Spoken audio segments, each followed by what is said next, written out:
There's always a need for speed at Daytona, but also a need to finish. In February, within sight of the checkers, disaster struck, and the Dale and Dale show was denied. Jarrett denied a third win, Earnhardt his first. The three Hendrick drivers, Gordon, Craven, and Labonte, teamed up on Bill Elliott to sweep the first three spots, and Gordon has gone on to win 6 other times. It's July 5th, but the fireworks are just beginning.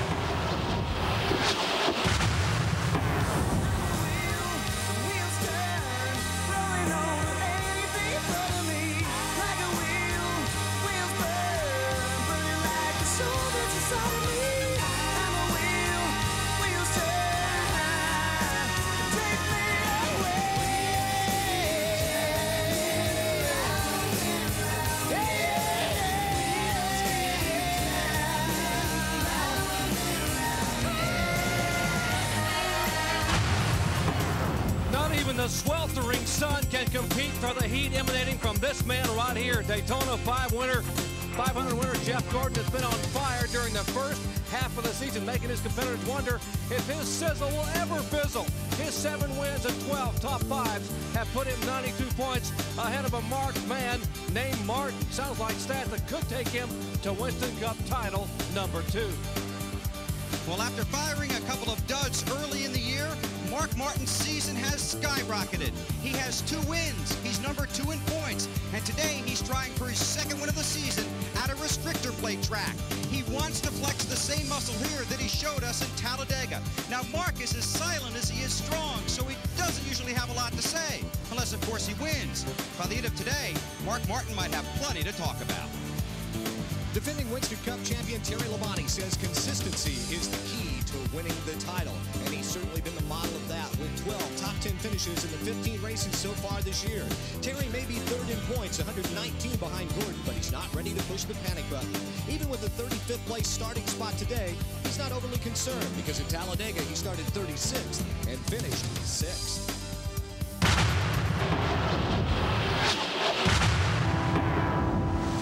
So we crossed the line and can't turn back.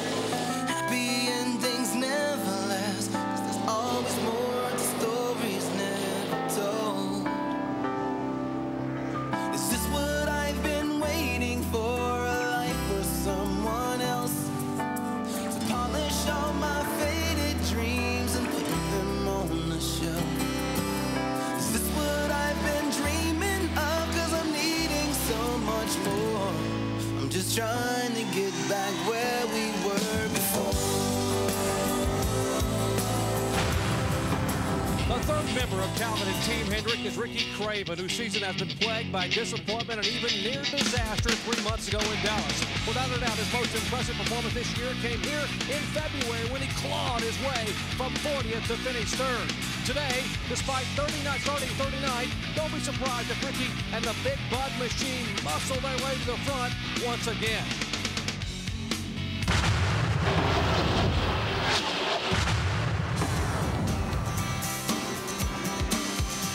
So here I am, baby, right back where I've been.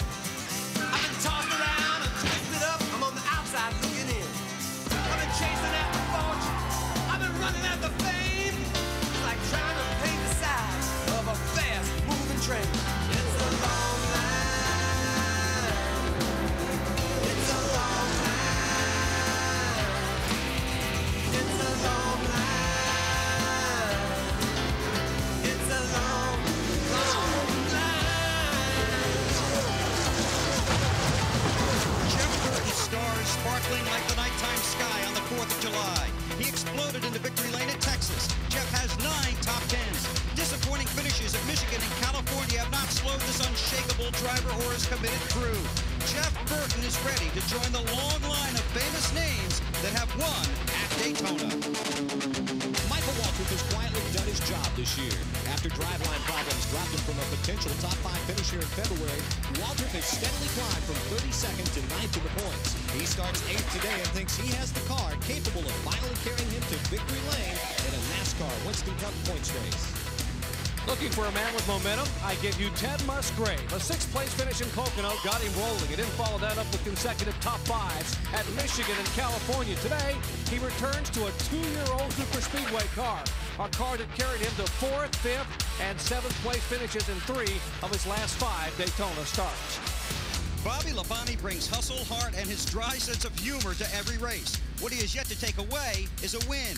He starts 12th. He's 7th in points despite 5 finishes of 20th or worse. Today, Bobby shoots for his 5th top 5 of the season and career win number 5. Jeremy Mayfield has been the man on the move this past month with 2 consecutive top 5s and an average finish of 8. He has rocketed from 17th to 10th in the Winston Cup point standings over the last 4 races. Today, he pilots the same Ford that carried him to a 6th place finish here in February. You know, with a few breaks and a little luck, Mayfield just may win.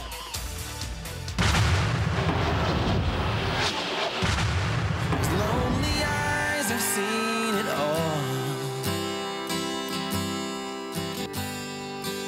'Cause you don't know what you have till your everything is gone. You need someone to show you how to live again. I wanna be there when you're feeling high. I wanna be there when you wanna die. I'm gonna light your fire. I'm gonna feel your flame. I wanna be there when you go insane. I wanna be there when you're feeling down. It has been a disappointing season for Sterling Marlin. He's 19th in the points and has just 1 top 5 finish. 5th here at the Daytona 500 in February. A crew chief change before California and Thursday. Miscommunication on the setup prevented him from completing his qualifying lap. He starts 30th today, but it's a good race in which to get back on track for Sterling. In the last 5 Pepsi 400s, he's finished outside the top 2 only once. As the season hits halfway, the 3 team is still looking for something good to happen.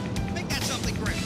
Dale believes he can win today. Actually, he believes he will win today because of experience and skill. In other words, Earnhardt believes he will earn it. And if that happens, do you think those fireworks last night were something? Stick around. And then there are those that did not qualify and thus leave disappointed. Former Daytona 500 winner Jeff Bodine found himself short of speed, thus loaded up his QVC Ford for the long trip back to North Carolina. Newcomer Jeff Green, who forged a career best 7th place finish 2 weeks ago in California, was forced into a slower backup car after a cut left rear tire damaged his primary machine on Thursday. For those drivers, this is already a 4th of July weekend to forget.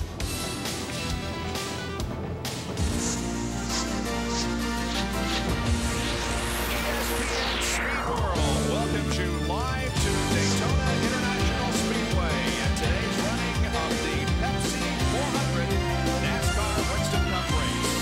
Reached the halfway point of the season at the end of today's event. Right now, Jeff Gordon has a 92-point edge on Mark Martin with the defending champion 3rd. Dale Earnhardt is 6th in the points. Jeremy Mayfield has earned his way to 10th in the point standings. The engines have just fired, and good morning, everybody. I'm Bob Jenkins along with Benny Parsons, and it's time to go racing. Now, it's expected to be a little bit cooler here today. There is a bit of a cloud cover, only about 95. Yeah, right, only about 95 degrees. Folks, you can't believe how hot it gets inside these race cars, and what these drivers go through today, it's almost unbearable. And the racetrack, totally different than they ran in February, and they tested. Only 3 or 4 cars here tested for this race. Who knows what's going on? We talked about a lot of potential contenders for this race. I'd like to add the name of Bill Elliott, who ran so well here in February. Yes, he did, and told me it was the best car he ever ran in Daytona. And if the caution flag had just not waved, been there at the end, he felt like he had something for him to reach his car. And let's not count out Dale Jarrett either from the possible victory lane here. Well, Bill Elliott and Jarrett will be driving one of 20 Fords here today. 14 Chevrolets are in the field and 8 Pontiacs. Let's take a look at the starting lineup. Mike Skinner will be on the pole for the 2nd time this year here at Daytona, just a little bit slower than his February pole speed. And Dale Earnhardt has his best start since winning the pole at Watkins Glen last August. In the 2nd row, Talladega pole winner John Andretti and points leader Jeff Gordon. Jimmy Spencer has his best start of 1997, and Rusty Wallace has equaled his best start in a Pepsi 400. Billy Standridge is in his very first start here at Daytona. Michael Waltrip has finished 7th 4 times this year in Winston Cup competition. Rick Mast has his best start of 97, and Lake Speed will also start in the 10th position. On the inside of row 6, Joe Nemechek, fresh from Poland, California, and Dick Trickle. This is his 20th Daytona start. Ricky Rudd is back in the 7th row. Also 14th position is Kenny Schrader. Back in the inside of the 8th row, Johnny Benson and Dale Jarrett. No 400 wins, 2 500 wins. In row 9, Bill Elliott and Mark Martin. Great row. On the inside of row 10, Hutch Strick on the outside, Bobby Labonte. Ward Burton finished 8th in the Daytona 500 this year. Ted Musgrave just 8 points out of 10th position in the point standings. Jeff Burton will start 23, 23rd, the 1997 leader on the super speedways, and then Ernie Irvin, who won at Michigan. In the next row, we have Bobby Hamilton and Robby Gordon back in competition. Then Kenny Wallace and Derek Cope in the next row. Going to row number 15, it's Chad Little on the inside, and 3 Daytona wins here at this track. Sterling Marlin started 31st today. Jeremy Mayfield moved up to 10th in the points. On the outside, Morgan Shepherd in his first ride in the 77 car. Ollie Allen back to start 33rd alongside DW Darrell Waltrip. Row 18, Terry Labonte, long way to go, and David Green on the outside. Row 19, Dave Marcus and Kyle Petty. Provincials today on row 20, Ricky Craven, Brett Burton, in the 21st row, Jerry Nadeau and Steve Wilson. 3 cars and drivers failed to make the race here this weekend, including Jeff Bodine for the first time in his career. Jeff Green also went home, as did Loy Allen in the number 91 car. As far as the race analysis is concerned, the event record is 173.4, set by Bobby Allison back in 1980. Will go 50 to 55 laps before they have to come in for a fuel stop, and the purse here exceeds $1.6 million. We have onboard cameras throughout the field, including one riding with Ricky Craven in the Budweiser car. Never seen Ricky Craven as he shifts the thing, make sure the transmission is going to work correctly. Also, we ride along with Robby Gordon, Coors Light Chevrolet. We see his hand already out the window, trying to get some fresh air inside. And Mark Martin, the Valvoline Ford. And we watch Mark getting ready to go. There's Bill Elliott, McDonald's car. Checks the rearview mirror, make sure everything is okay. There's Rick Mast, the Remington Ford. Great qualifying start, great qualifying run. 9th starter today. And Michael Waltrip, the Citgo car. And you see he started outside of row 4. And finally, Rusty Wallace has our final onboard camera, as he has a great start for this 400-mile race, as traditional as firecrackers on 4th of July weekend. And we're just about set to go as the field is over between turns 3 and 4. Childress team up front on the front row. Mike Skinner flanked by Dale Earnhardt trying to win that long winless streak. And today, the 3 car has, I think, as good a chance as he's had all year long. Finished 2nd in Talladega, the Winston 500. So we know his car runs off well on the Winston Play races. This could be his day. Davis made talk with on NASCAR today about 20-25 minutes ago, and when Dale Earnhardt doesn't say much, it means he is focused, and he had very little to say today. All right, the pace car pulls off. A full crowd here at Daytona International Speedway. We welcome you. Sit back, relax, have a great 4th of July weekend as the Pepsi 400 gets underway.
go through the corner, wheel to wheel. Now Jeff inches ahead just a little bit, but Andretti comes back. And look at the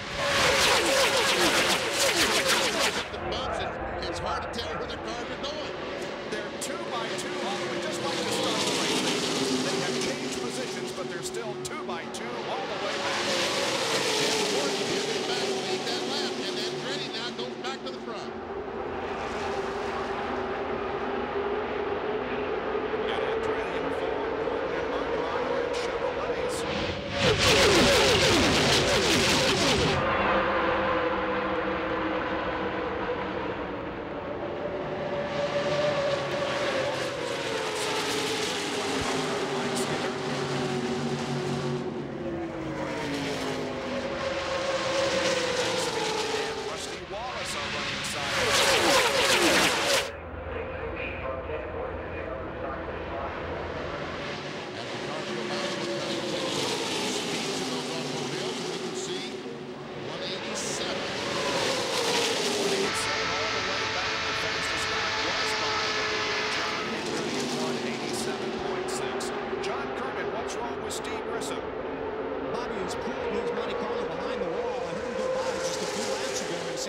Only running on about 5 or 6 cylinders. That's what he has told the team.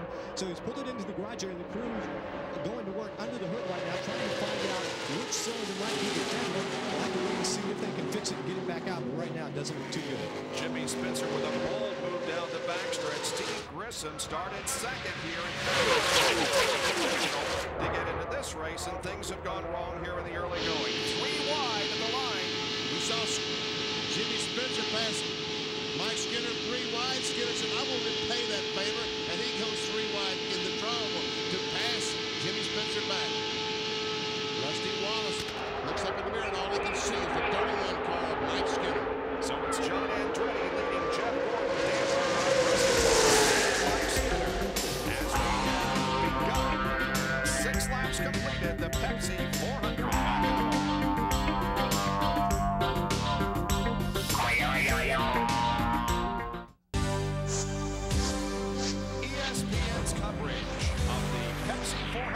Daytona International Speedway being brought to you by Pepsi. This year, drink a lot of Pepsi. Get the coolest stuff ever. By the more than 1,600 AutoZone stores across America. AutoZone, the best parts in auto parts. And by the all-new wide-track Pontiac Grand Prix. Wider is better. Back up front, we have 5 cars that are running nose to tail and pulling away from the field. The 88 machine of Dale Jarrett, the car on the move. A couple of other notes. The 41 of Steve Grissom is back in the race. Sterling Marlin had to pit for a flat left front. Working his way up to 6th place. Tells me he's going to be a factor before the day is over. So strong at Daytona. 2 times a winner of the Daytona 500. But as far as Sterling Marlin is concerned, well, more problems for that machine. There was just a moment ago coming in the pits with the left front tire flat. John Craven, what happened to the tire? What I'm told by the team, Benny, as you get a look at the tire right here, or at least what is left of it, he ran over something out on the track, cut it down, it came apart, and you can see this flapped around. It didn't do a whole lot of damage, but it did do some significant damage to the left front, and they had to pull that out. It's still a little bit buckled, the left front fender, so that could affect the aerodynamics and the handling on his car. We'll have to keep an eye on him, but he has lost a lap. You remember last year in this race, Sterling had ignition problems, overcame them, and drove to victory. We won't count him out yet, but he has lost a lap. 5 cars now have pulled out to single file formation, led by John Andretti, also Earnhardt, Wallace, Michael Waltrip, and Jeff Gordon. John Andretti, the 98 car, the RCA car, had a very fast race car here in February, but he never got that track position to get up front. Today, he's up front, and the crew does their job. I think they're staying all day long. Looking for his first win in NASCAR. Where everybody's running at the moment with the numbers in the place where they started. And Earnhardt loses a few positions.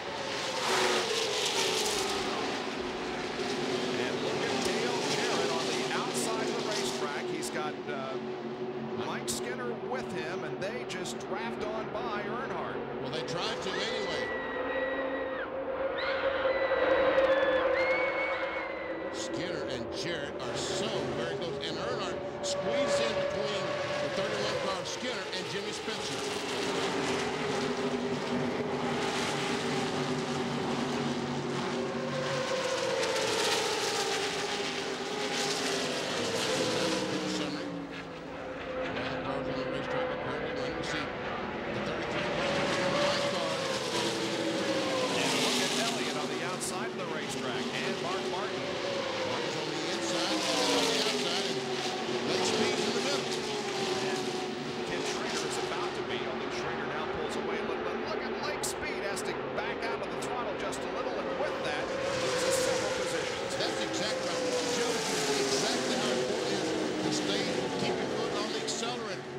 speed, had to back down just a little bit and lost about 6 spots. The 75 car running there on the left of the screen has a little different paint job this weekend with the Rick Mass behind the wheel. They're pushing their strength fishing line instead of Remington, so that's why the different maybe some contact there between Cole and Irvin as they came off the corner.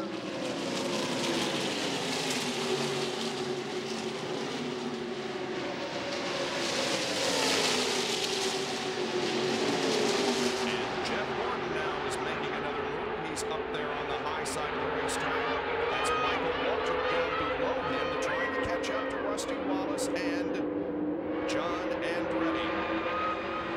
Michael Waltrip moves down. He has some help from the post of Mike Skinner. He tries to fight back and he hits on the mark on the outside.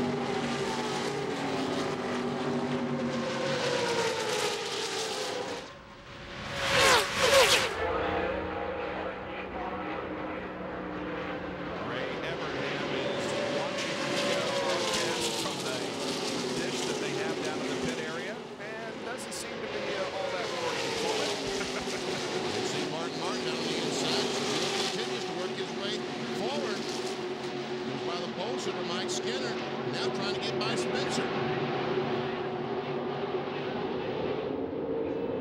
And let's not count out Ken Schrader, who was running very well here in the early stages in that 33 machine.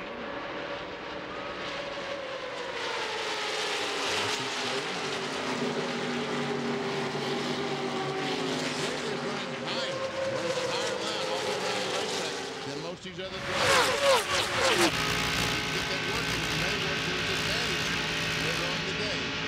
Mark Martin, you see Ken to the right of Mark as they come back past the packed grandstand here at Daytona.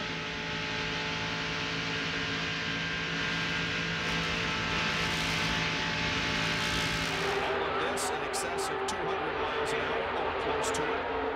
And we can hear Mark Martin's engine. Put the accelerator on the floor and hold it there all day long.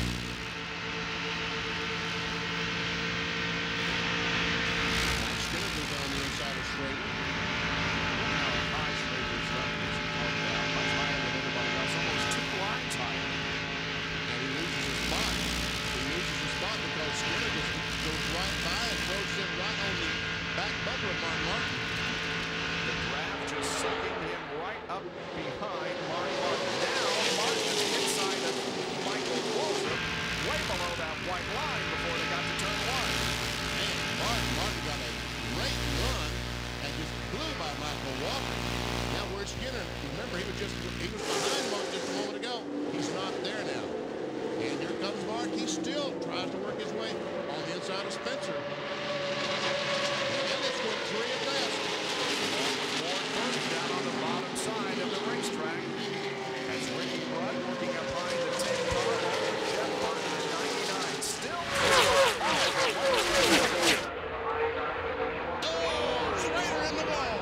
Saves it. Kenny Schrader forcing Schrader up into the wall, but a nice save, and everything is okay. We hope, yes.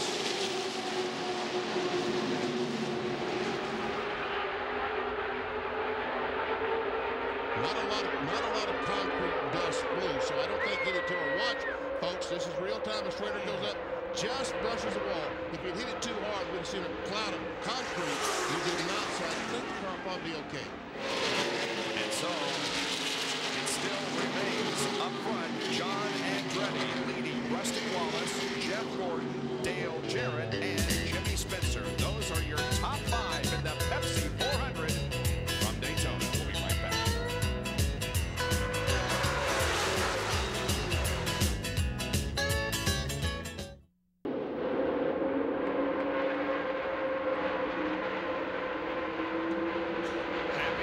Safe 4th of July weekend to everybody. We're glad you could join us for the running of the Pepsi 400 here at Daytona International Speedway. We're 21 laps into this race. Mark Martin has moved up to 6th position. He started 18th. By the first lap was up to 14th, so he gained 4 positions in lap number 1. He's racing alongside Michael Waltrip now for that 6th position. And Mark Martin is telling his crew that his chassis is not right on the car. Makes that pit stop.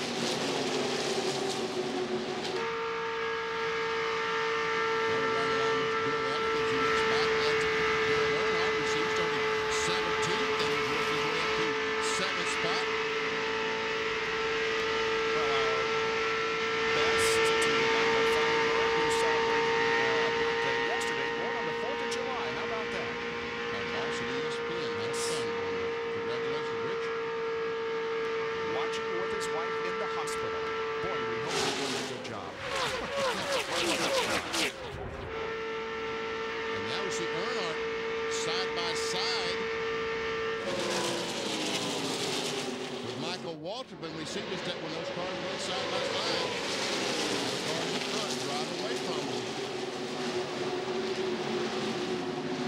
Here's Bill Elliott moving to the inside of Mark Martin. He takes a spot away with ease. Waltrip alongside Dale Earnhardt. Jeff Gordon trying to get around second place Rusty Wallace. And Rusty said, it's my spot.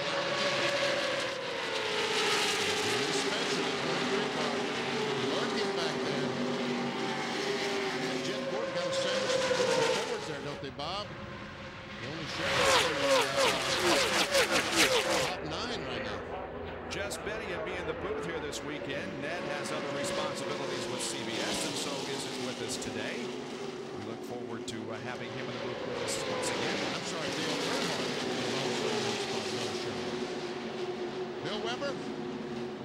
Yeah, Benny, just watching Michael Waltrip, who's off to a good start. He had a good qualifying effort here and usually runs well at these restrictor plate tracks, just hasn't posted the finishes you really want to see. Although we did have a top 10 finish here a year ago. I talked to his crew. I said, has he said anything about the car? They said he has not said a word since the race started. But that's a good thing. It means Michael's having fun. And fun in Daytona, 4th of July weekend, that's very important.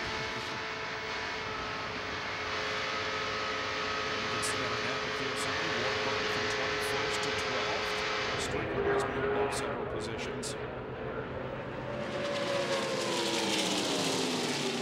Now Mark Martin, after he made that big run, is starting to fall back, so that chassis is what he was talking about.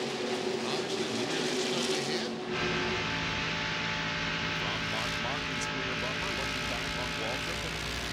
There is Schrader. Schrader apparently was not damaged at all during that little bump with the wall up there coming out of turn 4. And Jimmy Spencer passed Jeff Gordon on the outside, took over the 3rd spot. Now he's hung on the inside. A couple Fords are Jared and Elliott go down the outside. So Jeff Gordon goes from 3rd all the way back to at least 5th or 6th. Think upon when he can get back in line.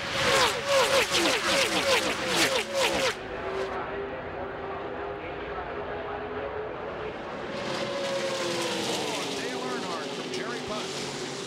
Well, Bob, drivers don't usually talk too much during the green flag conditions here in Daytona. Earnhardt, a man of few words anyway. And the only thing he has said since the green flag wave was tight off, indicating the car is very, very tight coming off turn 4 and off turn 2. They plan that the track doesn't get slippery and the car come to them. They may make an air pressure adjustment and take some wedge out on their first pit stop. Jeff Gordon was able to get back in line. You saw it looked like for a while he wasn't going to be able to get back in line now as Larry McReynolds, Dale Earnhardt's crew chief, looks on. Tell you what, this is typical Daytona. Look at how these cars are running on the racetrack, going up, trying to find some grip right on the bottom of the racetrack. These cars obviously not handling well. If they were, they'd be on the bottom of the racetrack down next to the white line. And it could be because we have cloud cover today. We really haven't had much of cloud cover in the last 2 days, and so maybe everybody is set up for a hot and slick racetrack. That's probably one reason the cars are so tight today. A lot of them are spending time pushing for being tight.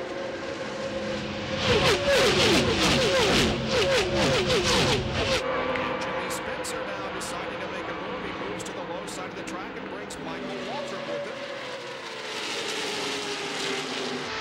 As they try to grab by Bill Elliott.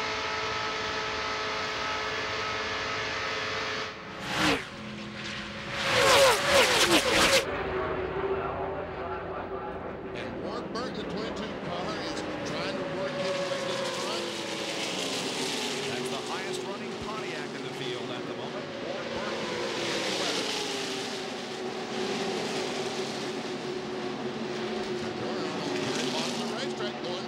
Spencer. John Kernan has a report on the 31 car of Skinner, our pole sitter. John? While everybody, almost everyone out there on the racetrack complaining about being tight, Skinner is just the opposite. His car is moved after the field racing with a possibly the first pit stop and had a low pressure adjustment, a chassis adjustment. They're even toying with the idea of bumping up the spoiler there about a half degree to get moving towards the plant the rear end as it goes through the curves. Falling back to 12th position at the moment. Billy Standridge having a good run here at Daytona in his first race at this track. Standridge is currently in 13th position. Continues to lead. And we have the Fords all stacked up together trying to draft away. There are your top 5 after 28 laps at Daytona. We'll be right back.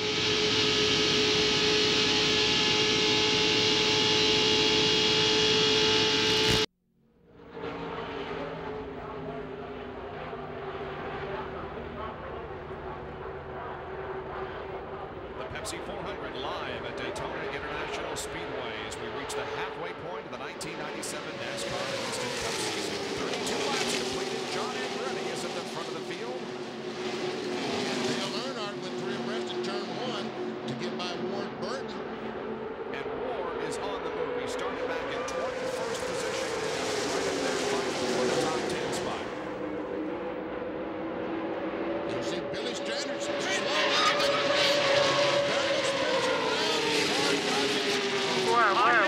Right in front. Come high if you can. Go high. Are we going to get one car involved? Wow. Is that big or what? No, see, Chadwick has some damage to the front of the John Deere Pontiac. No, I thought one car was going to Man. Well, the caution comes out for the first time as trouble erupts on the backstretch. And Skinner has some damage, too. Oh, yes, he does.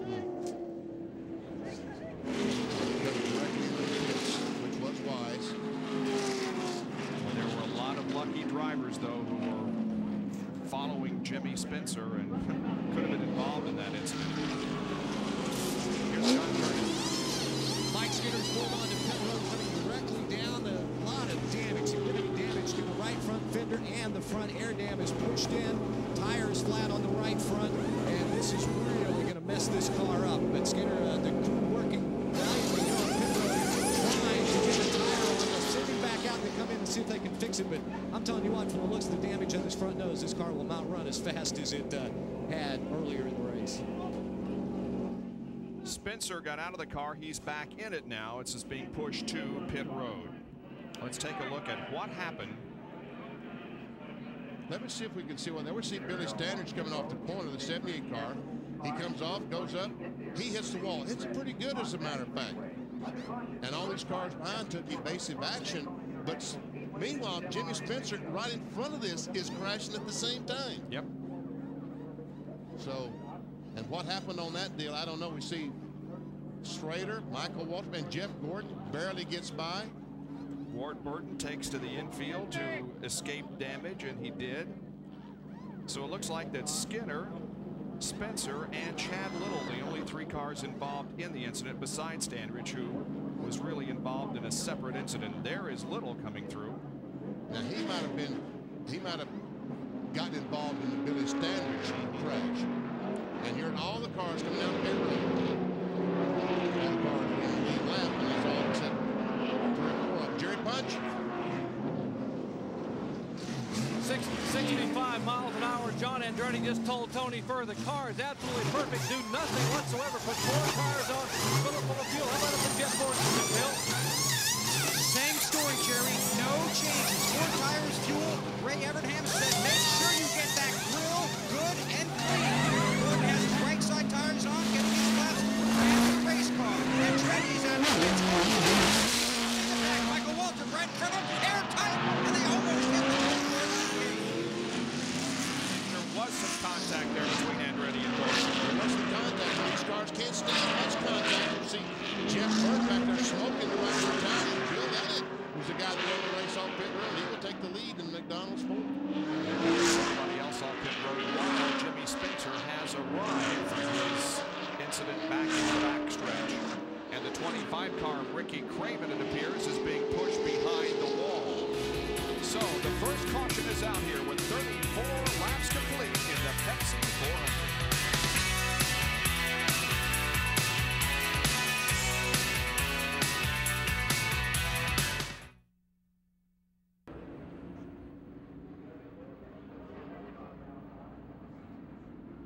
Welcome back to Daytona and the Pepsi 400. We are under caution for the first time due to an incident on the backstretch involving Jimmy Spencer and others. Let's analyze this thing and see if we can determine exactly what happened. Well, here's Billy Standards. Here's the car. He's going to hit the wall. But now right in front, watch right here. That's Mike Skinner. This car is Skinner. This is Spencer. What's going to happen? I will speculate that Skinner's going to try to squeeze into that hole. When he does, he touches the left front fender of Jimmy Spencer's car and puts his car into the outside retaining wall with the right front. And there we see Spencer and Skinner sliding down the backstretch. And I would guess that someone ran in the back of Chad Little and turned him in the wall as they're all trying to stop to avoid this crash. And there we see Chad Little with some damage to the front of his car. Mark Martin drove through the whole mess. We'll take a look at it from his perspective. Never seen Billy Standard go through the wall off turn 2. All of a sudden Martin sees all this, starts waving to the people behind him. Hey, slow down, slow down. And all of a sudden the cars just slide right across the racetrack in front of him. He puts it in third gear and drives off. Then everybody came into the pits and watched the race off pit road. Check this out. The scramble off pit road.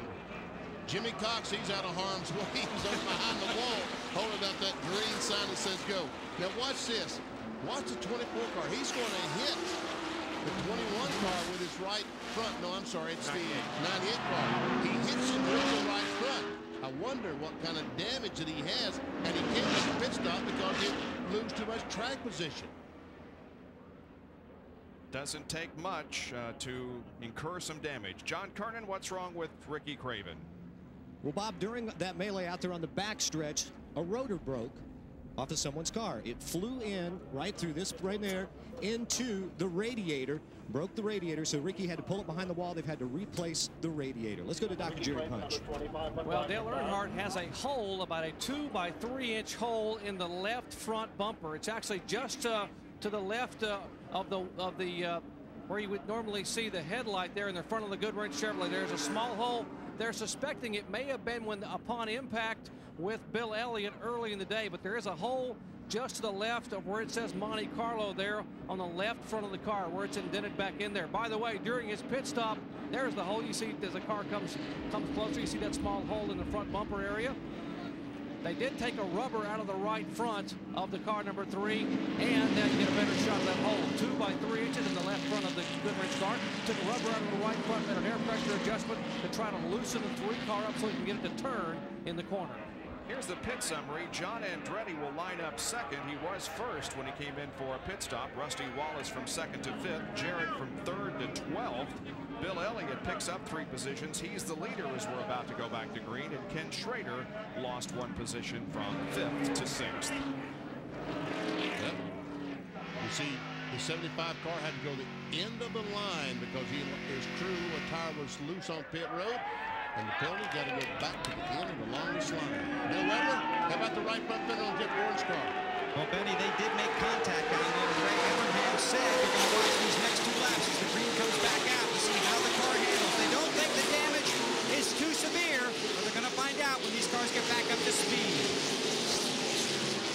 And so Bill Elliott leads the charge down into turn number 1. That's Sterling Marlin to the inside. He's trying to get the lap back, and Dale Earnhardt has already picked up about 3 spots in a quarter of a lap. 33 car. Meanwhile, Sterling Marlin trying his best to get a lap back, but so far not successful. And here comes Andretti down to the inside.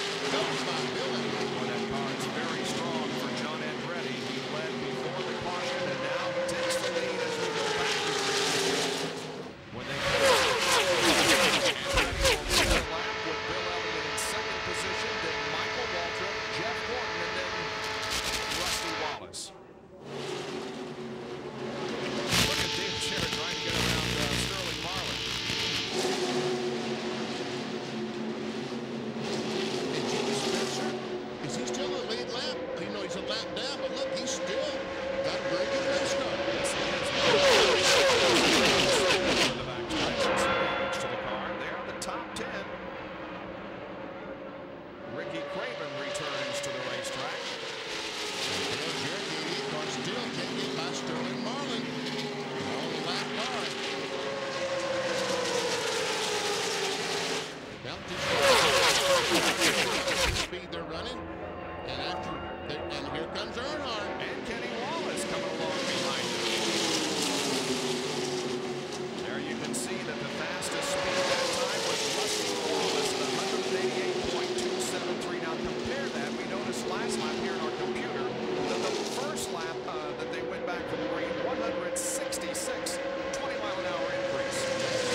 as many Winston Cup points as we can get. And I guess you'd have to look at the film. You know, I think I got wrecked from behind.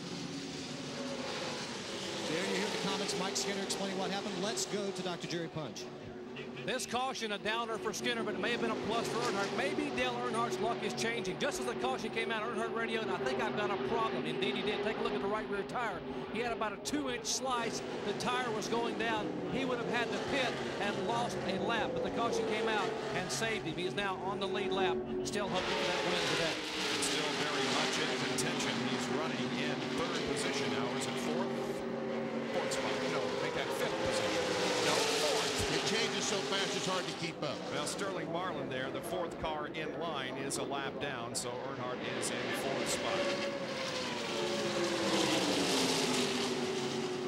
41 laps completed, 119 to go in the Pepsi 400 from Daytona. John Andretti in charge here.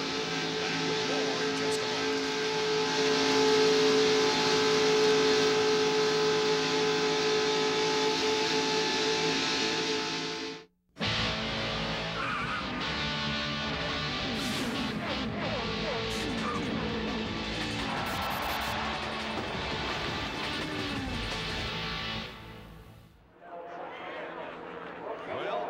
To keep cool here in the Florida sunshine. 97 degrees here, the highest ever at Daytona this time of year. And Hendrick Motorsports fan is cooling himself off. There are the top 5 being led by John Andretti.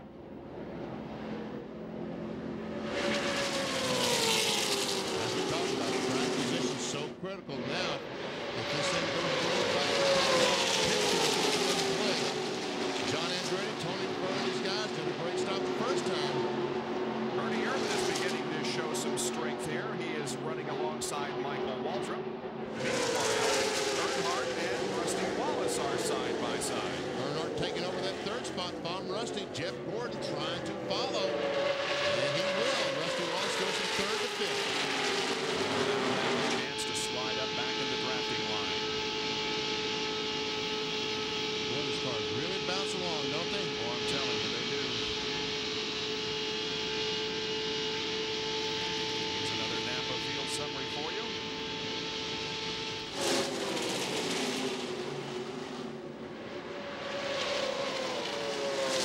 German in 8th position, up from a 23rd place start, and Ted Musgrave appears in the top 10. Kenny Wallace, 13, started 27th.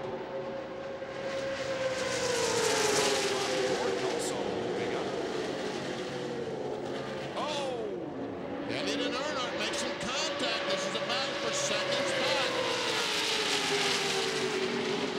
We got Chevys on the high line and Fords on the low side. Still will not give up, trying his best. Get back to the front, hoping to get a lap back, and here comes Spencer. Spencer makes it 3 wide with Burton in the middle and Sharon on the outside. There's one thing that Jimmy Spencer won't do, and that's give up.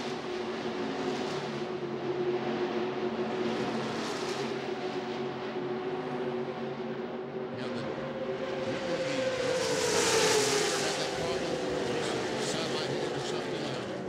the Daytona News Journal ran a headline and said with the total about the crash, and the president said it wasn't even Jimmy Spencer's fault. And you can kid with Jimmy Spencer because he takes it so well. Let's take a look at what happened between Bill Elliott and Dale Earnhardt. Battle for second spot. Elliott comes up and Earnhardt comes down. They hit for the same spot at the same time and said, oops, this is not going to work. And from Rusty Wallace's perspective. Wow. If Rusty backed up the gas, I think that would have been. That's got to stop your heart as you see 2 cars bump in front of you.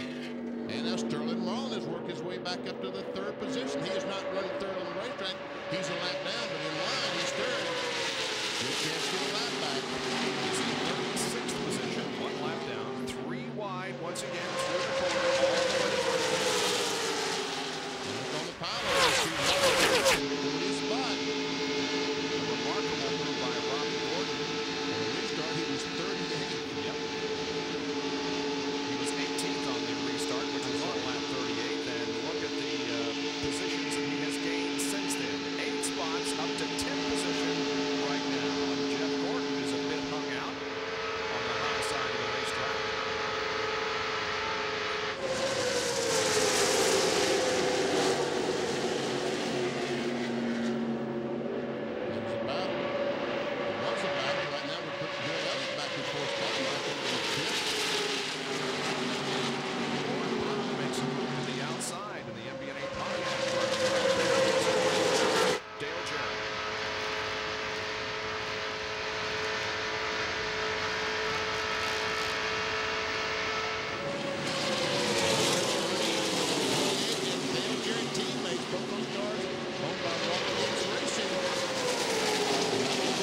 Mark Martin on that pit stop. Steve Neal told me 3 rounds of wedge out of the car, and they dropped the air pressure half a pound, hoping to help improve the handle on Mark's car. Now, in that last incident on the backstretch, one guy that really got out lucky was Ricky Rudd.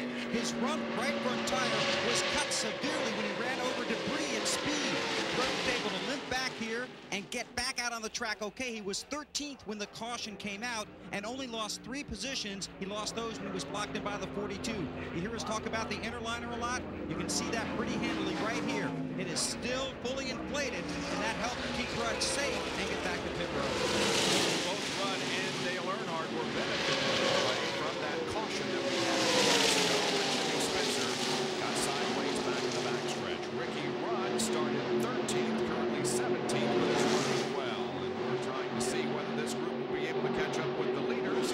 The first 6 or 7 running side, or rather nose to tail, while the others battle for position side by side. John Andretti, the leader of this race, with Dale Earnhardt in the second spot, and Rusty Wallace in third. We'll be right back.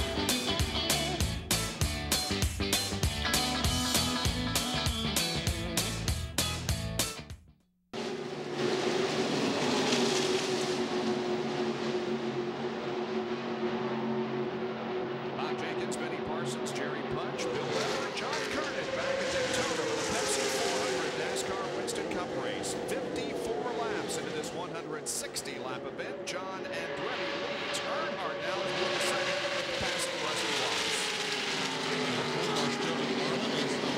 Had a flat tire early on. Had to make a green flag pit stop.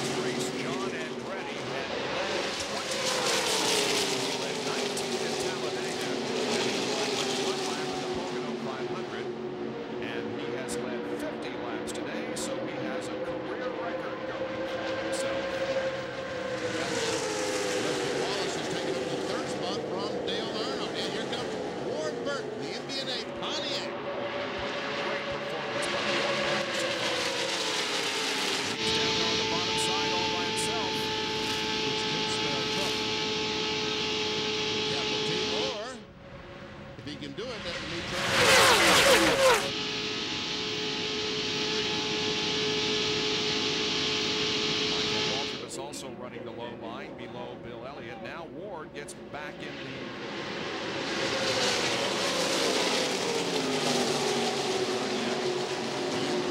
almost made contact going in the corner.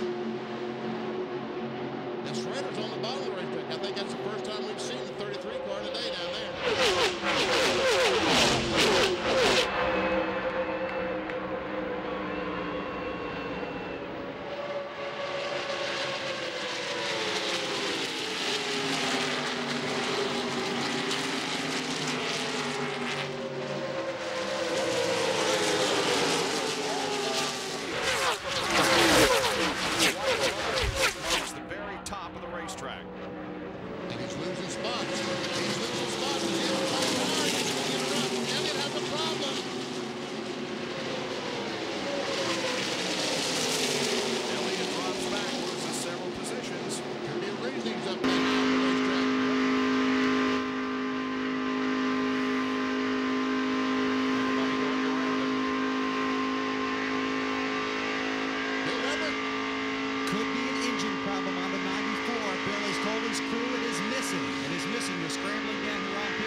It's a second place car looking back at Earnhardt.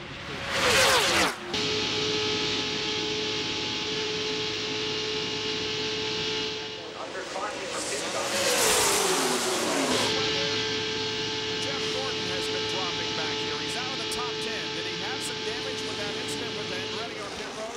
He does have that little bit of damage, Bob, but Ray Abraham told me that's not affecting the car. It's just when Jeff gets trapped back in traffic, which is what happened now. There's so much turbulence, it's going to be very difficult for these guys back in the pack to work their way back up to the front today. You have that normally slick track that we have here in July. The turbulence on the track, extremely difficult to handle today. So the guys up front are running in that cleaner air, enabling them to pull away. The guys that are just a tick off the pace are back there not only fighting to get up front, but fighting to get through that turbulent air. Since the restart, he has fallen from 4th back to 11th. Talking about Jeff Gordon.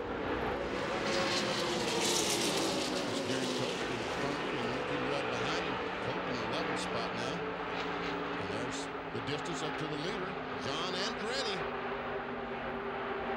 Overhead shots are courtesy of the Pennzoil Copter Cam, flying high overhead Daytona International Speedway for our coverage today of the Pepsi 400 on a very warm morning and early afternoon. Dale Earnhardt goes to the inside, tries to take second place away from Rusty Wallace. That's up close to running at 185, 187 miles per hour, and Rusty loses his spot.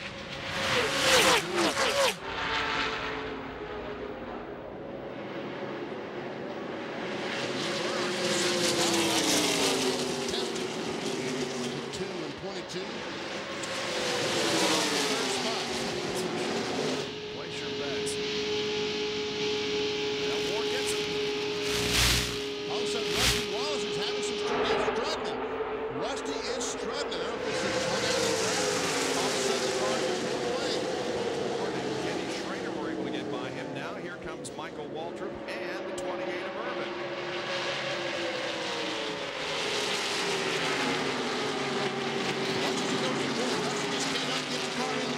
Something wrong with that Miller Lite car. Falling from second position back to 7th and maybe going even further.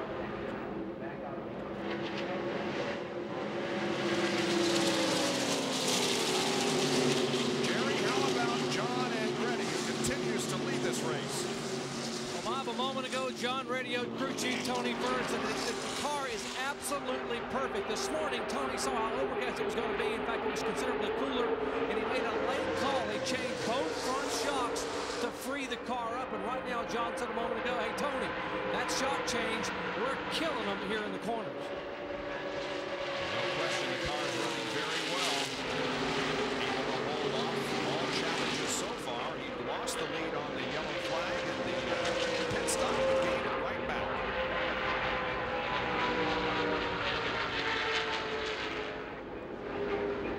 Once again, as you watch the NASCAR starting 35th. He's now 16th.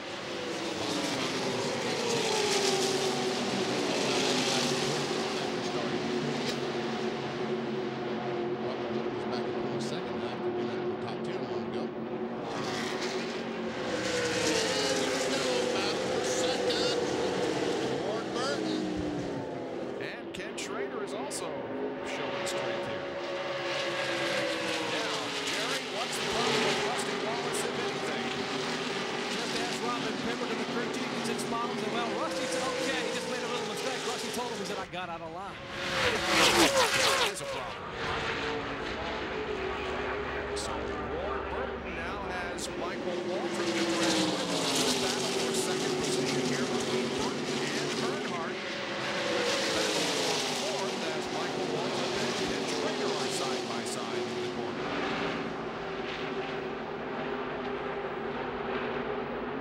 Burton pulls ahead slightly up. Dale Earnhardt goes to second position.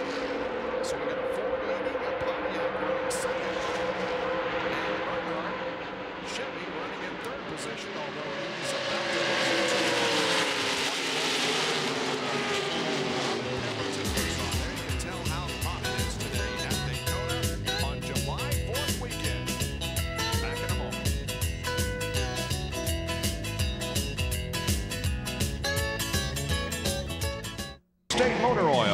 clean running engine.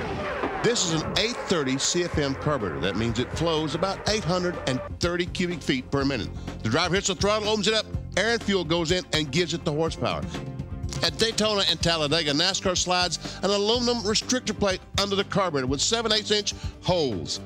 This 7/8 hole will probably flow only 300 cubic feet per minute, therefore robbing the engine of approximately 40% of its horsepower. Most of these cars are running 750 horsepower. Now, about 450 horsepower. Let's show you a couple of things the engine builders, along with brass, will carburetor do to gain some of that horsepower back. First of all, the throttle shaft. It's a 1/4-inch rod that goes through the base plate of the carburetor. And watch where they concave the thing right over the holes of the restrictor plate to gain some of that horsepower back.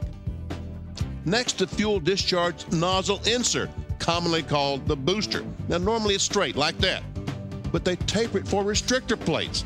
This taper directs the fuel into the small 7/8-inch hole. You know, folks, we're only talking about 5 or 6 horsepower, maybe 3 horsepower each. 1 for the throttle shaft and 3 horsepower for the booster, but that's 6, and that's about 1 mile per hour on the racetrack. It's become a real science, and we might mention one other thing. That is, the restrictor plates are handed out randomly. You don't take them home. Speaking of restricted performance, Rusty Wallace certainly falls into that category in his 38 career restrictor plate races. Only 1 top 5, 9 top 10s, and his average finish is 21st. And Rusty is having problems here today after running up in the top 5. He's now back to 8th position. And there's Jimmy Spencer passing him. But Spencer is not on the lead lap. Dale Earnhardt to the inside of Michael Waltrip for 3rd position. And here comes Ernie Irvin to 4th. Well, he's trying to take over 4th, and he will. Michael Waltrip falls in right behind him in 6th car. John Andretti still continues to lead. Warren Burton still running in 2nd position in a Pontiac. Remember the last time a Pontiac won here at Daytona? 1984 with Richard Petty. His 200th career victory. The president was here, Air Force One, landing over by the backstretch. What a day that was. And Hutch Strickland, a good run today for the Circuit City car. He's up in 9th position.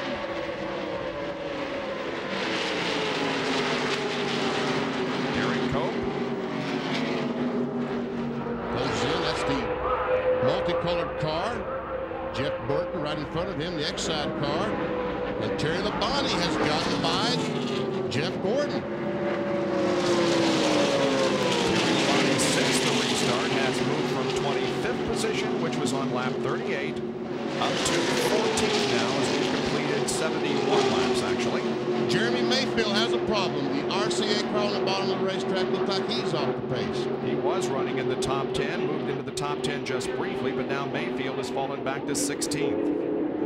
Well, now he's back. It looks like he's back up speed. I'm sorry for all you Jeremy Mayfield fans. Here comes Bobby Hamilton over to the inside of it, trying to pass him. And Kyle Petty in the 44 car. By the way, for you Bill Elliott fans, after running so well, he is back in 34th position, and they're saying they're going to try to ride it out. Tony Ferd down talking to Richard Childress, huh? I guess they're planning on making a pit stop at the same time. Jerry, what are they talking about down there? Well, Benny, you're exactly right. They're talking about fuel mileage and how long they could go. They're figuring they could probably run around 55 laps. They pitted on lap 34. That would mean that Andretti would probably make his next pit stop on lap 89 or 90, and possibly the 3 would come with it. Okay. There's the 46 car of Wally Dallenbach, losing a lap back in 35th position. That's kind of unusual for Wally Dallenbach because he usually runs very well in these super speedways. Today, off the pace a little bit. Certainly is. And there you see Sterling Marlin. He's also again a lap down after early tire problems. Look at Hutt. Out on the inside and goes by Dale Jerry with the wow, puts him up in 8th spot.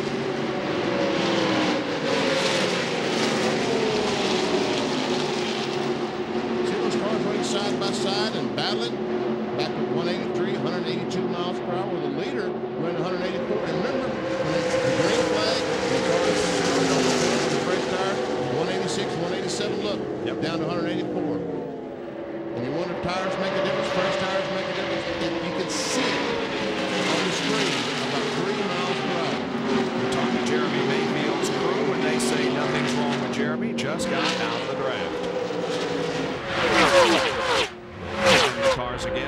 lap, see how they compared to last lap.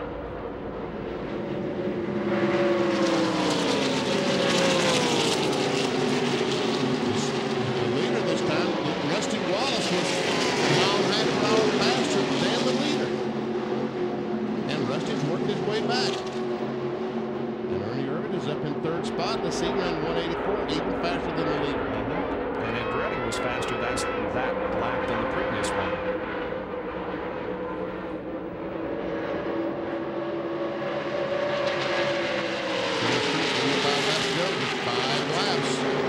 Earnhardt has a 6th place over Rusty Wallace. Here's Hunt. He's 8th in the Circuit City car.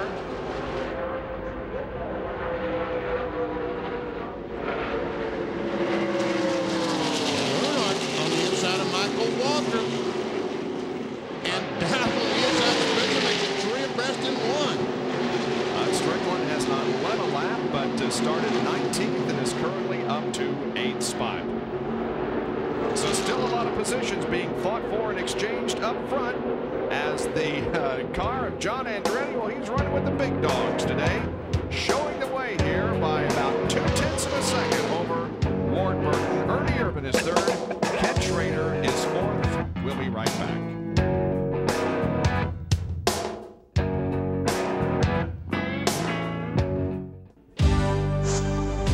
Welcome back to ESPN Speed World, live today at Daytona International Speedway for the Pepsi 400.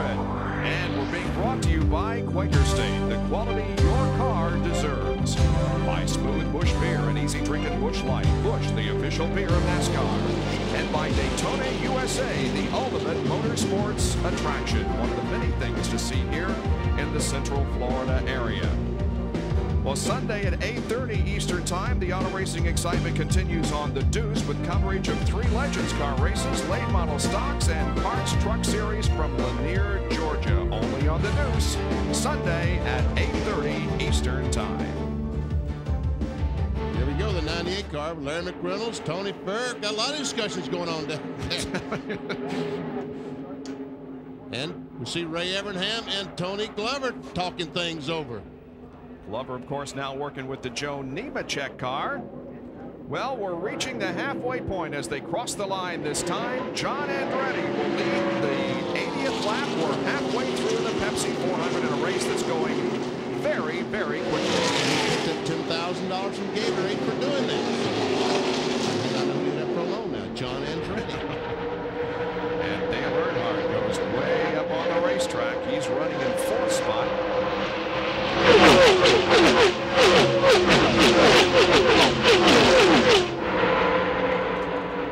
How about our Bud race recap? Well, John Andretti has led 74 of the first 80 laps with 60 changes. 1 caution period lasted 4 laps and the average speed over 170 miles an hour. Those who have led a lap, John Andretti the most. Mike Skinner was the pole sitter, led 2. Bill Elliott led 2 before dropping back. Jeff Gordon 1 and Brett Bodine led 1 lap during the caution period. 2 cars off the track, Mike Skinner and Billy Standridge, and only 1 car is out of the race. That was Chad Little.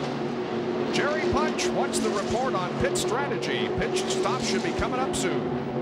Well, Bob, as fast as John Andretti is, you still need help when you make a pit stop. You got to have a partner to draft back up to speed, and therein lies the problem for John Andretti. You saw the discussions a moment ago. Tony first says they have to pit on lap 89 because lead has hurt their fuel mileage. They cannot go past lap 89, and that's the problem because the guys behind them, the 22, the 28, and the 3 and the others can maybe go to lap 91. They didn't help them. They're trying to find someone who will pit with them on lap 89. They just sent a runner up in the 24 car to see if possibly even Jeff Gordon would come down pit road with them and come back toward the front. But right now as it stands, they will pit all alone on lap 89. Okay, so that's only 7 laps from right now. And speaking of Jeff Gordon, he is back in 18th position. And Rick Mast is in. 75 car coming down pit road. John Kernan, what's going on? Well, regularly scheduled pit stop for Rick Mask. The last pit stop, crew had a good stop, but they let a tire get away, so they had to go to the end of the longest line. Right side's going on. They've got a wrench out to make an adjustment in the left rear. It'll be a full tire change for Mask as the crew comes around. Second can of gas is in, but he's pitting all by himself on pit road, which means that once he goes back out on the track, he will not have drafting help.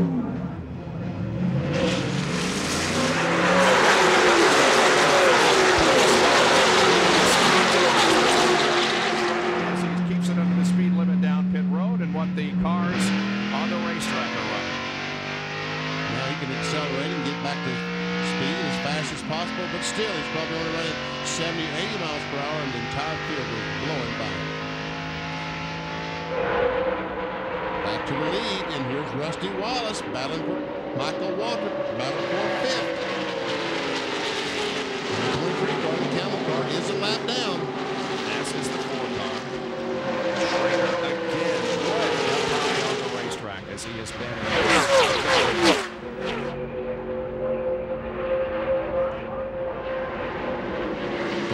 laps, these cars finished. John Andretti says he can only go to 89. That's 55 laps. Here's a Napa field summary. We're very close to the pit stops. Let's take a look at how they are running before they come in. Jarrett in 8th position. Mark Martin, 2nd in points, is up to 10th.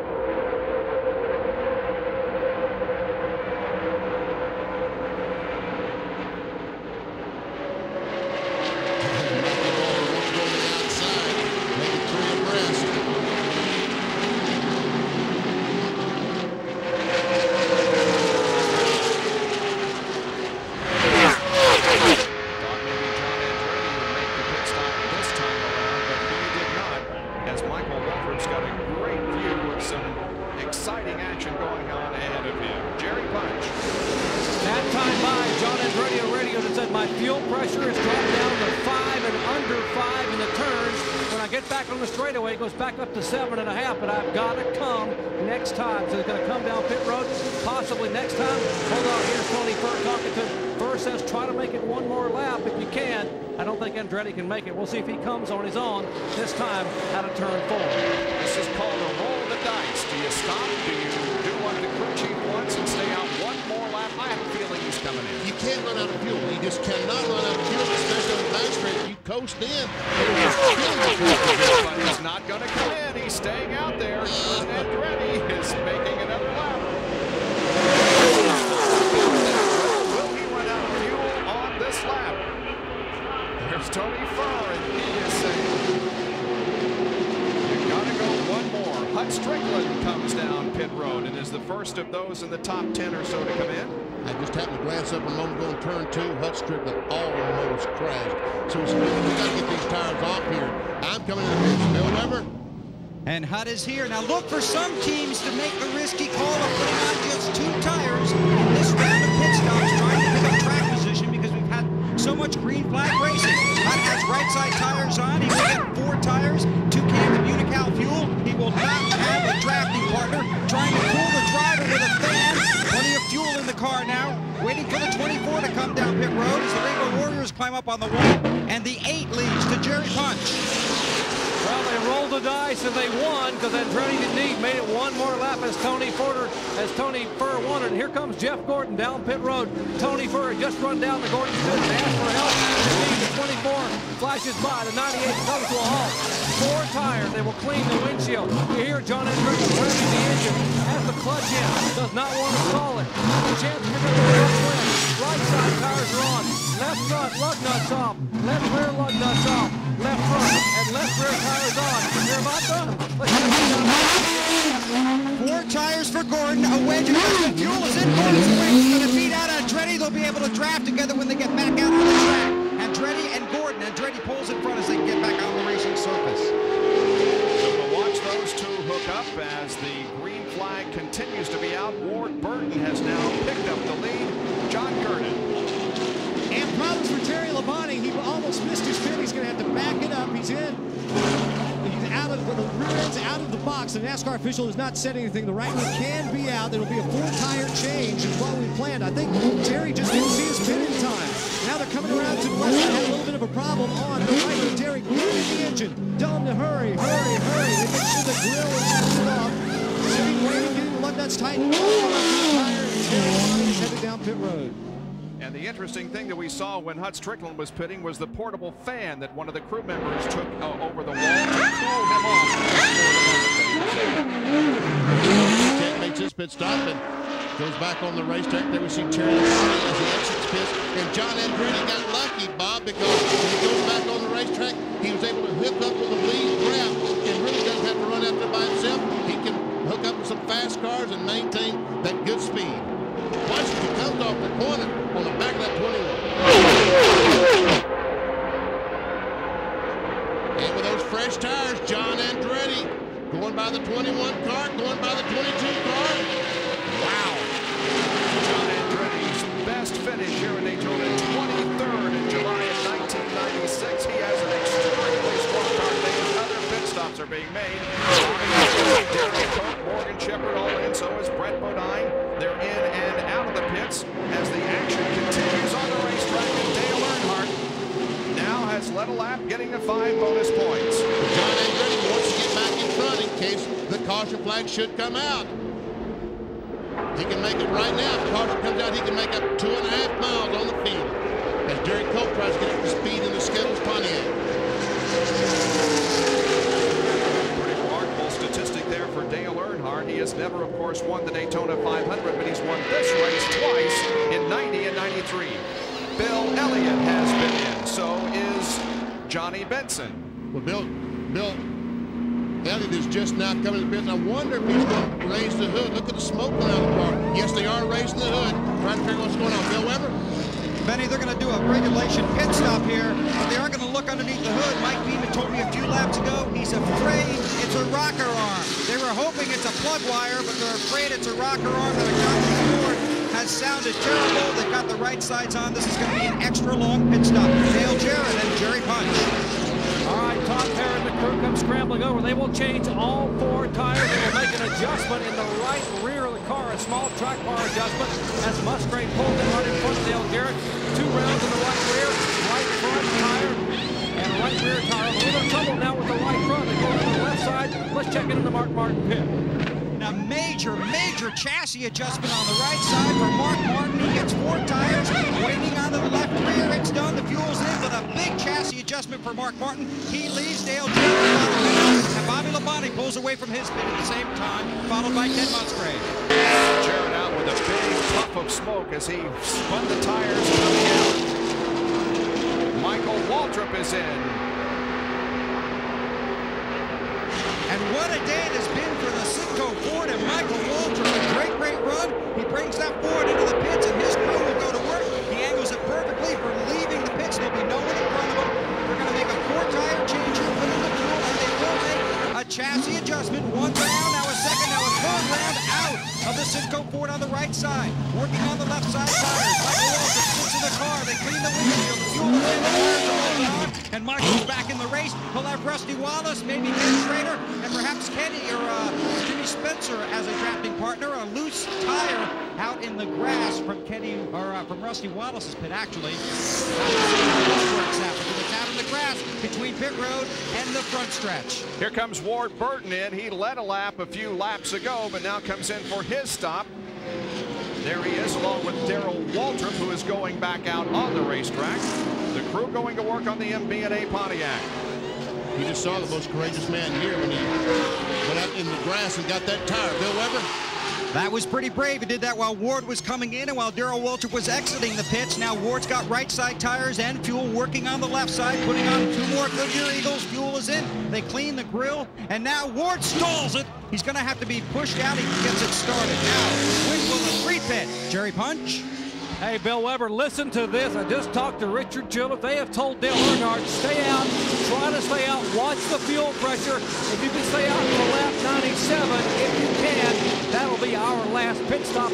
We can make it to 160. Now, if the fuel pressure fluctuates, Earnhardt will come in immediately. Wow, that will be something, Warren. If he can't stretch it to 97, this will be his last pit stop. Unbelievable. Now, here is the loose tire that came from Rusty's car. It bounces off the wall, keeps rolling, and it looked like somebody from the pit just behind him, which would have been Jeff Burton's, I believe, thought about going to get it, but they didn't, and the thing rolls into the grass and then stops. Yeah, the fellow was taking the tire around like he was supposed to, and when he rolled it over for someone to catch it, that fellow didn't catch it. And meanwhile, Ernie Irvin's making his pit stop. And the 10 is coming in with the wheels locked up, trying to get slowed down. Ernie Irvin, Jeff Burton, and Ricky Rudd are all coming in together. Irvin the first to arrive in his pit. And here comes Ricky Rudd down. Bill Weber. And this might be the last time you see Ricky Rudd on pit road today. They're going to try and do this race on just 2 stops. They're hoping this is the last one. They've got the right side, so come around and work on the left. Fill it with gas, clean the windshield. Jerry Punch. And they made a track bar adjustment on the X-side forward of Jeff Burton. 4 tires, full fuel. He is down and away, as is the car 28 of Ernie Irvin. And we're being told here in the Earnhardt pit, they said run 2 more laps, Dale, but watch that fuel pressure. And right now, Earnhardt has backed off the throttle. Remember, he was leading the race up with John Andretti. Now he's falling back. We don't see him anyplace up there. He is back before the spot, but all these cars have made their pit stops. And there we see Earnhardt trying his best to save that fuel. He realizes maybe he can win this race by just staying out there and saving some fuel. But right now, it's to his advantage to back off so that he will have only 1 stop to go. Jerry? And he just radioed Childress, McReynolds, the crew guys, I gotta come this time. That's okay, Dale. From now, we can make it to the checkered flag. Come on in, Parker. 4 tires and fuel. The last time, hopefully, we'll see you here today. Earnhardt slows down off the banking, down the 18-degree banking. Lap number 96 of 160. Could the poor luck, the bad luck, the winless streak of Earnhardt come to an end here today in the 39 Pepsi 400. 65 miles an hour, the same car. It tumbled over here with 12 left to go in February. Right side tires on. They cleaned the windshield. They cleaned the grill. They put a patch over that hole in the left front grill. They used a long arm with a piece of tape on it to put that patch on the left front grill. Now through the left side. 1 pump on the jack. He has a big tire mark on the left rear fender. Left rear, left front on. Down and away in 20.5 seconds. Possibly the last pit stop for Dale Earnhardt. Here comes the field in the tri-oval.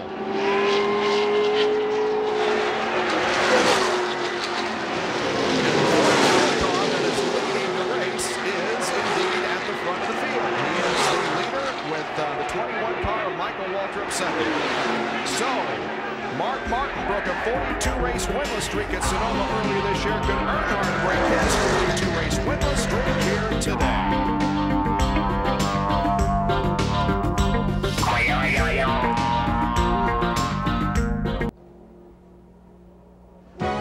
ESPN Sunday Night Baseball Game of the Week is an American League West showdown. Ken Griffey and the Mariners have the top spot in the division. They'll take their offensive showcase to Southern California to try and hold off second-place Angels. Jim Edmonds leads the Angels against the Mariners on the ESPN Sunday Night Game of the Week. Back at Daytona, and the Pepsi 400, which is now 99, make that 100 laps old. The 100 lap just put in the books. Michael Waltrip is leading this race. John Andretti is second, then Rusty Wallace. You see Jeff Gordon, Mark Martin.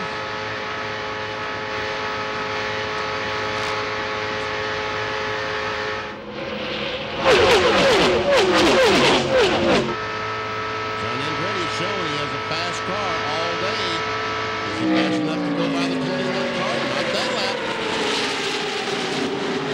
Now we may have some drafting help at the bottom of the racetrack as Andretti hooks up with Rusty Wallace and Jeff Gordon and Ward Burton.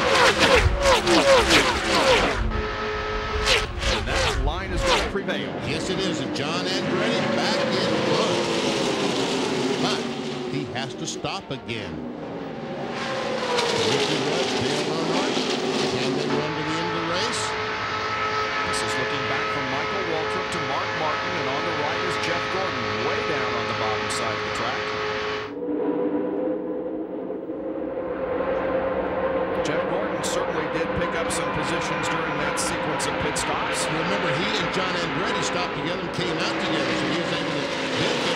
happy with a fast car, John Andretti.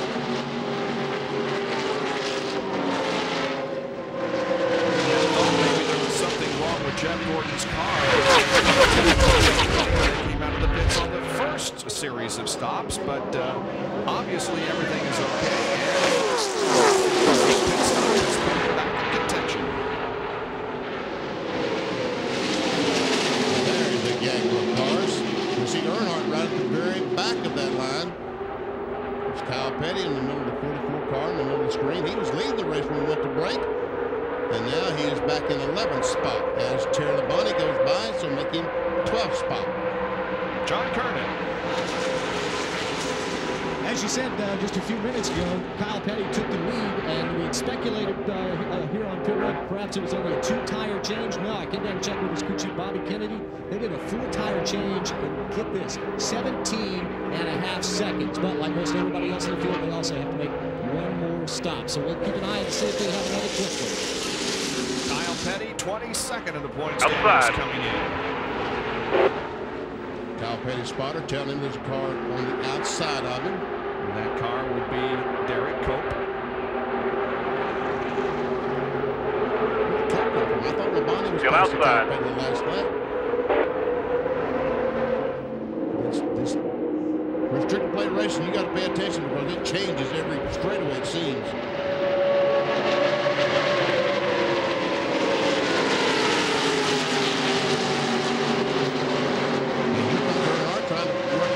Outside. So this could come down to a battle between the 3 and the 10. The two cars that are side by side right now. Both of these cars indicate that they will not stop again for 4 tires unless the caution flag comes back out. Bill Weber, is that true? Well, for Ricky Rudd, it's true. Ricky Rudd ran 64 laps on that last fuel run. Now, they figured out the amount of fuel they used and what they had left in the tank. They need to go 65 this time to make the checkers, and they can without a problem. Jerry? Well, Dale Earnhardt ran 62 laps on that last tank of fuel. If you do the math, they're counting him coming in on lap 97, according to Larry McReynolds. And that subtracting 160 would be 63 laps. The only problem is the fuel pressure was for Dale when he came in after 62 laps. If we get no yellows, he'll have to make it 63 to the checkered flag. That's going to be interesting.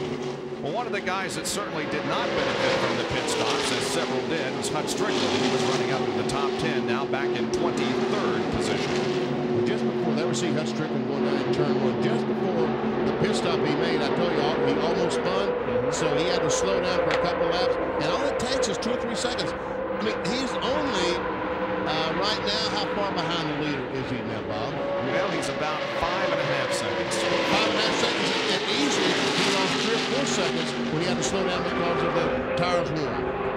The 37 car of Jeremy Mayfield ran out of fuel, and he's back in 29th position.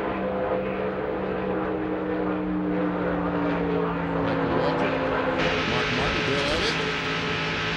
It looks like Elliott's car's back up to speed. Yes, it is. And by the way, in the last 10 laps or so, Mike Skinner has come back onto the racetrack.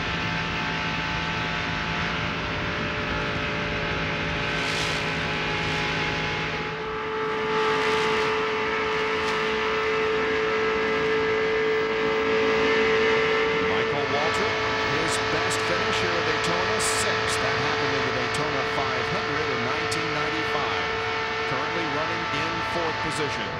And our overhead shots, courtesy of, and Ken Schrader is in the wall. He's been running up close to the wall nearly all race long. He got a little too close that time. The caution is out. Boy, what a break for those guys that had to make that other pit stop. Yep. Now all that fuel mileage calculation is really down the drain because everybody will be able to come in and get some fuel. Well, that will Earnhardt pit. Ricky Rudd pit. Track position means everything. They may stay out there, and we see that Schrader's flattened the side of that Scolding Chevrolet.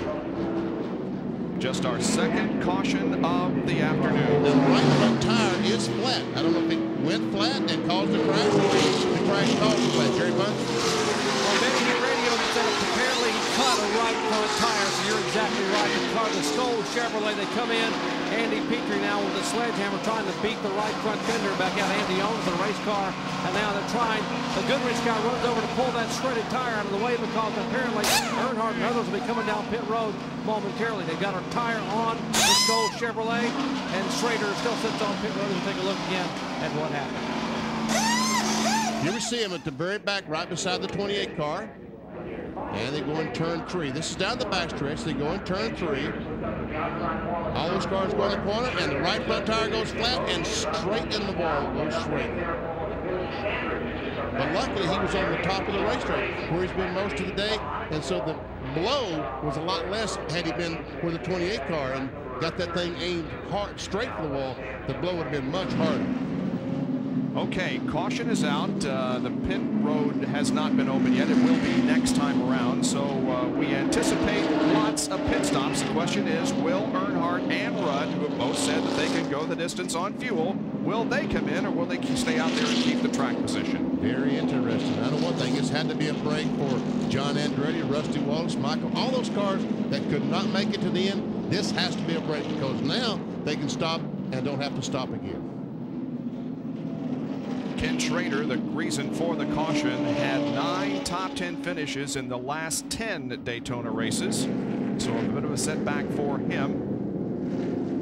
Pace car leads the field down the backstretch.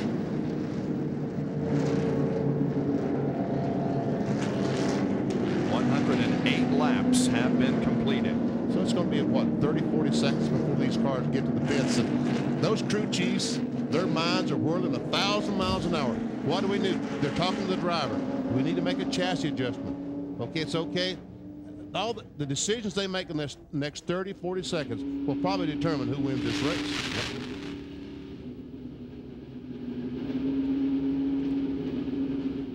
So let's see what happens here. We're going to know in just a moment as the field comes off of corner number 4.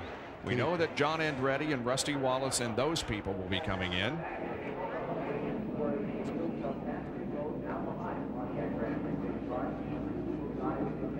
Andretti already down to the inside of the racetrack. And here he comes. Pit road is now open. Here they come. Lap down. 23 car. All those cars stay on the lead lap. Terry Labonte, the first car to hit pit road. John Coonan is there. And Terry pulls into his pit stall. Remember the last time Joker shot it, they had to push him back. But Terry has come all the way up into the top 15 from his 35th place starting spot. It'll be 2 tires on the right side. We'll have to wait and see if they decide the other will be a full tire change. Let's go down to Dr. Jerry Punch. Right side tire's already on John Andretti. John Josie trying to get it in full. And Mark Martin is already out. In the middle of your screen, Rusty Wallace has got his tires changed. 18.1. And now finally 22.3 for John Andretti. He is down and away. Let's go to Bill Weber. Jeff Gordon stalled the car, but he's away, followed out of pit road by the 44 and the 88. Mark Martin's guys talking about 2 tires and judging from the length of that pit stop. That's what they did to put Mark back out there in the track position they wanted. Wow. Wow. And both Earnhardt and Rudd did pit, by the way. Wow. So that's how they're going to line up for the restart when we come back to Daytona International Speedway and more of the Pepsi 400.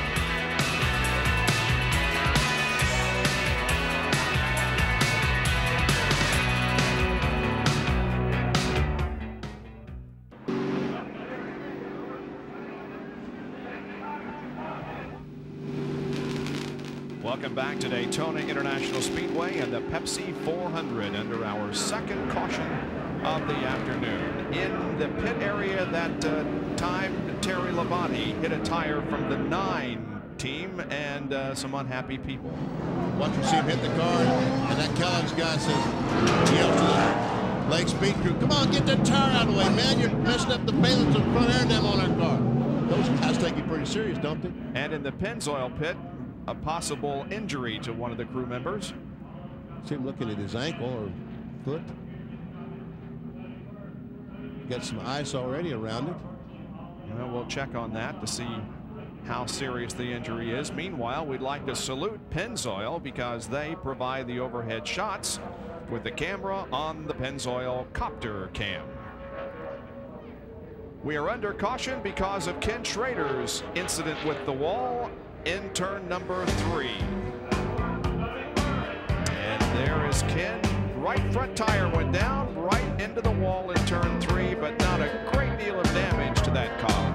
He's still on the lead lap. Back in a moment.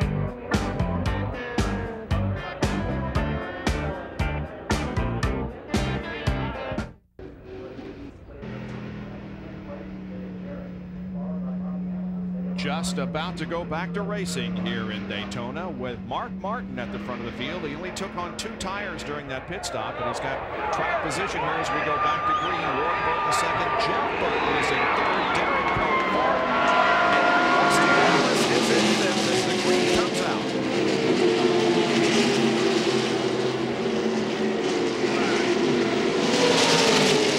While they're getting up to speed, let's take a look at a pit summary. Andretti in first, loses 8 positions back to 9th. Rusty Wallace loses 3. Michael Waltrip 4. Mark Martin gains 3, and Jeff Burton was the big winner as he gained 12 positions on that pit stop. And Ricky Rudd made another pit stop. It looked like an unscheduled pit stop after all the pit stops have been made. Bill Weber, you have any idea what they did?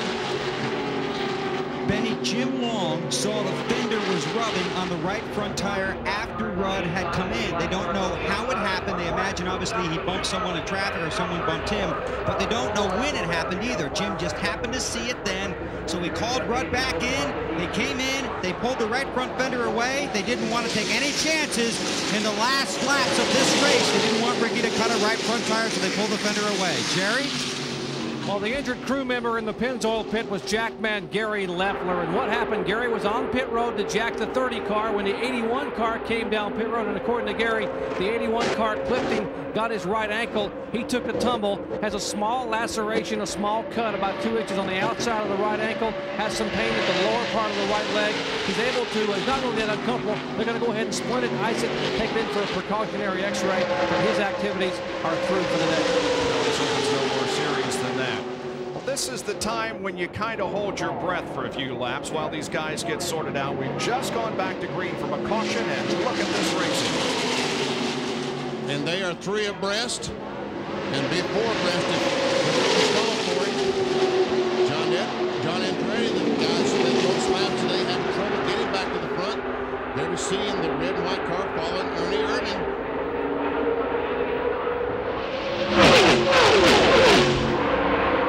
Strong run for Derek Cohn. He is in 5th position. Of course, he won the Daytona 500 back in 1990. He's their 36th car. Following Jim Spencer, high on the racetrack. High on the racetrack. Very high. Very high on the racetrack. Jim Spencer once again is a lap down. Still has not gotten that lap back. He has run in front, and the same is true with Sterling Marlin, who is a lap down in 3rd position. There are 33 cars still on the lead lap, and look at Michael Waltrip. Whoa. That's close. That is too close. Too close.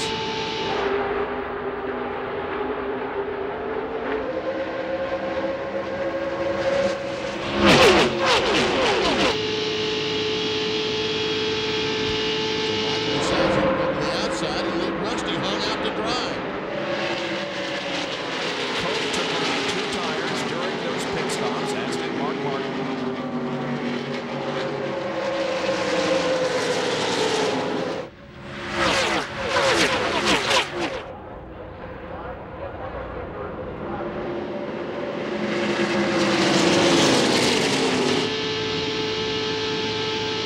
Check the speeds at the line. Andretti was the fastest at 186.8. Dale Jarrett also won 186.9. 186.9. Check him out back there in the back of the 190 race. Bernard, Pierre Labonte, Lake Speed, Dick Trickle, Kenny Wallace, Rick Mast. And it looks like they caught up with the front pack. So about all those cars you see in the lead group.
to the inside. Tries to get on the inside of Terry Labonte. Can't quite make it. Ted Musgrave. I guess that's Ted Musgrave. Eric Cope continues to run up against the wall, just about as high as you can ride without hitting it. I guess that's where the car wants to go. Eric is letting that car have its head. Now, Rusty Wallace caught in the middle. 3 cars down in turn 1. And the drafting lines will form on either side of Rusty Wallace. He's finally been able to squeeze.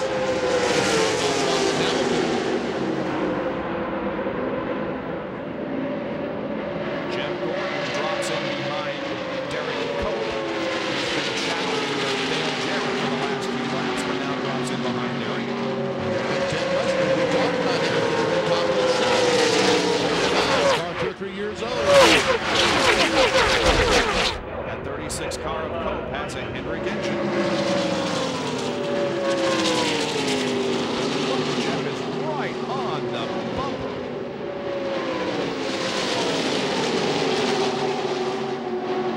Meanwhile, up front, it continues to be Mark Martin's second car is the lap car of Sterling Marlin. Then Ward Burton, then a lapped car, then Michael Waltrip and Ernie Irvin. We time the laps 113 through 119. Martin the leader and Earnhardt back in 10th position, and look how that interval is closed up. Closed up to 1.3 seconds. And look at that 47.2. That's that 190 mile per hour lap we saw. In the last 9 Winston Cup races, Mark Martin has scored more points than any other driver. And right now, he is the leader of the Pepsi 400 as 120 out of 160 laps have been completed.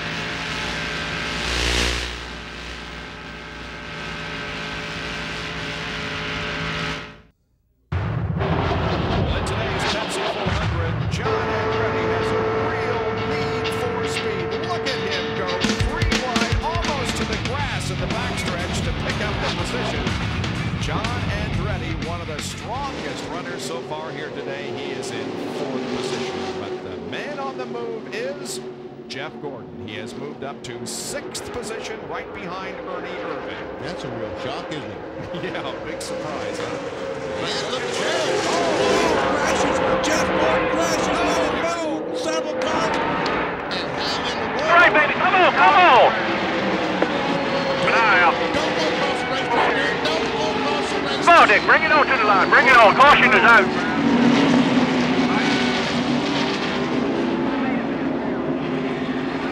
And Sterling Marlin is going to get a lap back. Finally, after almost all the race, gets the win from the 125th circuit. But Jeff Gordon has not lost a lap yet, but he had to damage that car when he hit the wall not once, but 2 or 3 or 4 times before sliding across the racetrack. You know he has some damage, otherwise he would have driven up on the bank of the racetrack. He's keeping the car on the apron of the racetrack and bringing it around to the pits. And he probably cannot make a lap on those tires to catch up with the field.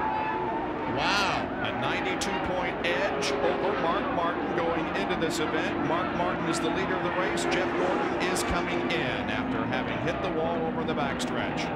Well, just almost identical to what happened to Dale Earnhardt in the Daytona 500. Came off the corner, got the car pushing. Here he comes, recovering slowly. The pace car has the field at reduced speed over in turn 3. Bill Weber. Well, Jeff Gordon limping down pit road. Originally, they had thought they were going to take the car behind the wall. Now the pit crew is back up on the wall. The Rainbow Warriors waiting for Gordon to nurse his DuPont Chevy here into the pits. There's no damage on the left side. The left front tire is flat. They go around to the right side of the field and turn 4. They do not want to lose that lap. They'll have to go to the end of the longest line, but that's a minor concern at this point. Pulling the sheet metal away from the right front. They're pointing out that the left front is flat. They're going to need to get that changed before the pace car gets here. Now they come around to the left side. They've got the right side tires on. Around to the left with the jack. Looking for the pace car. It's approaching the start-finish line. Trying to hurry. They've got the left side tires on. Tightening up. Drop the jack. Gordon is away. The green sign is out and Gordon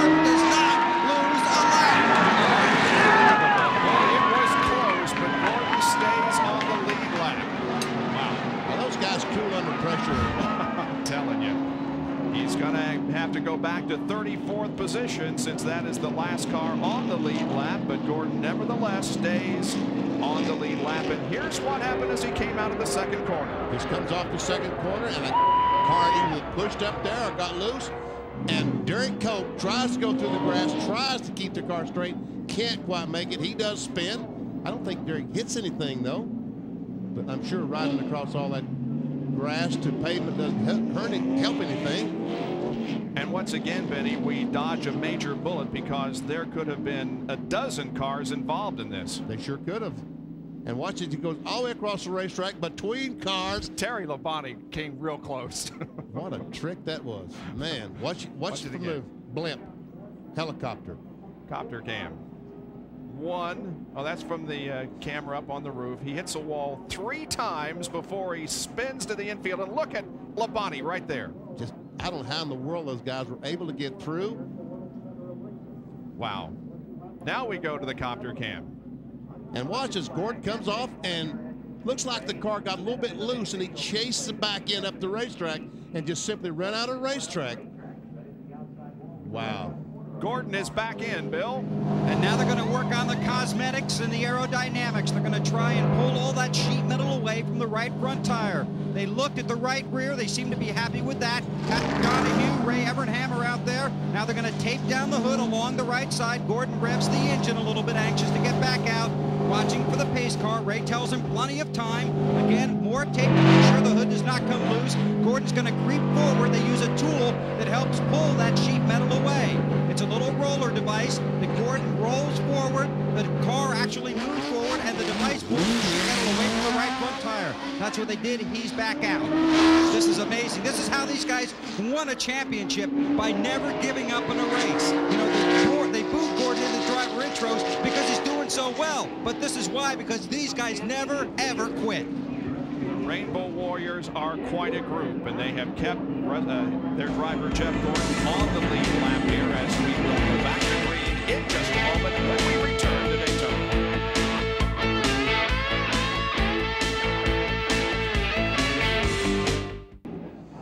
There's one more lap to the green. Jeff Gordon was in again. They're adjusting the tie rod on the right front of the car. We'll be back to green after this commercial break at Daytona International Speedway.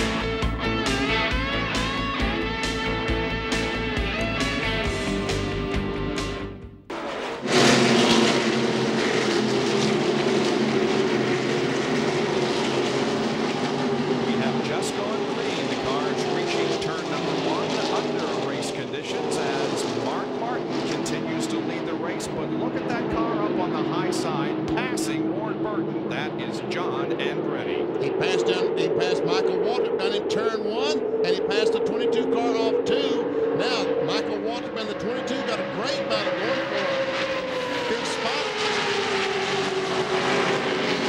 Michael Waltrip, now which one of these Fords goes to? Oh, 88 down there.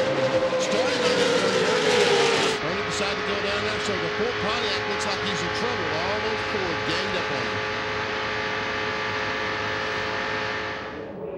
Mark Martin, Bill Elliott, Jimmy Spencer, and John Andretti running together. Those 4 cars in this group.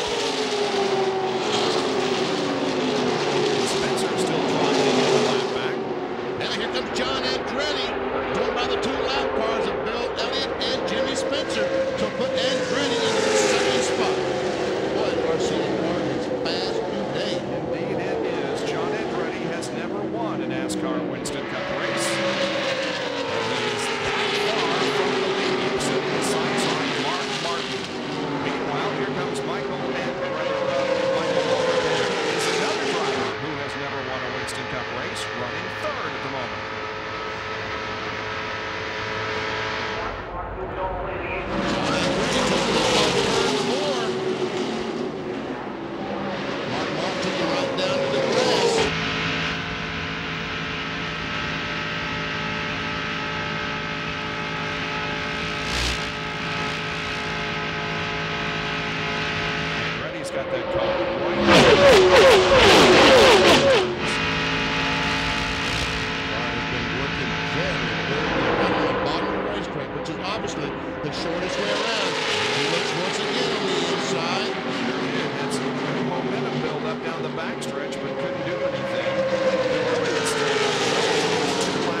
Man, he's standing on the bottom of the racetrack. Here he goes once again. I guess he hopes that Bill Elliott will go with him. He's trying to make all his moves. Spencer, somebody will go with him.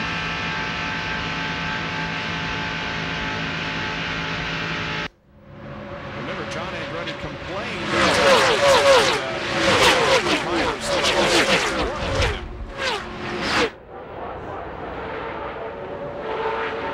once again, looking inside here in the tri-oval, has a run going to turn one. Can't make a move, but look at this group.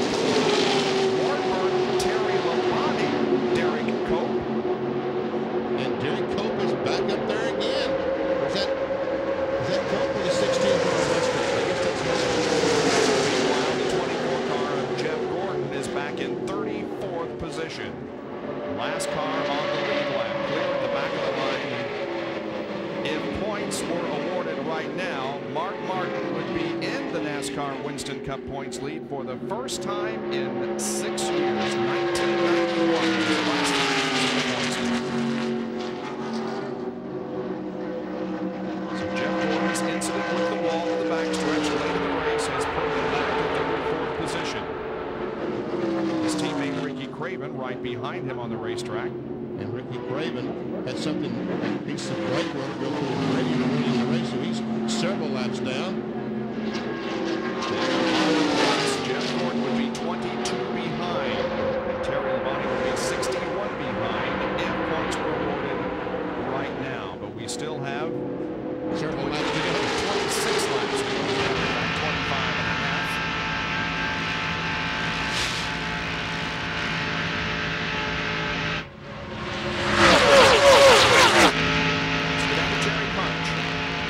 Talking about what happened at Talladega with John Andretti. Couldn't get anyone to go with him. Well, now they have radioed up to the Andretti spotter on the roof high atop the tri-oval.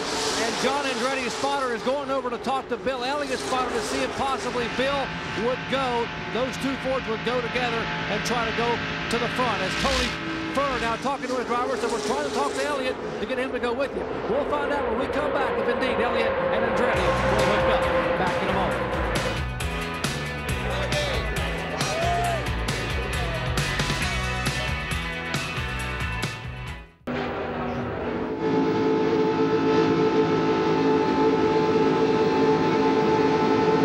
Back at the Pepsi 400 at Daytona International Speedway, we have completed 138 of 160 laps. John Andretti has taken the lead away from Mark Martin. We're riding with Robby Gordon, who's back in 26th spot. Right behind Morgan Shepherd, who almost made contact off the board. Here's Bill Elliott.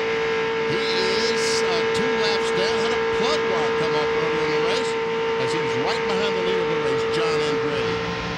Here's Rick Mast, who is currently running in 27th position. The Remington Stren onboard camera. And Michael Waltrip is currently running in 2nd spot.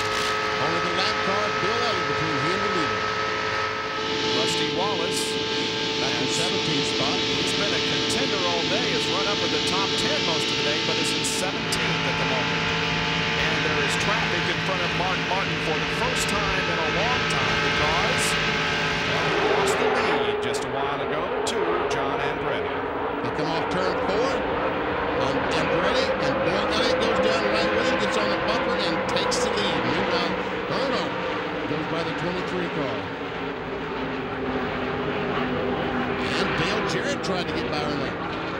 And Nancy Andretti, John's wife, is near tears. She is hoping so much that her husband can pull off the victory here today.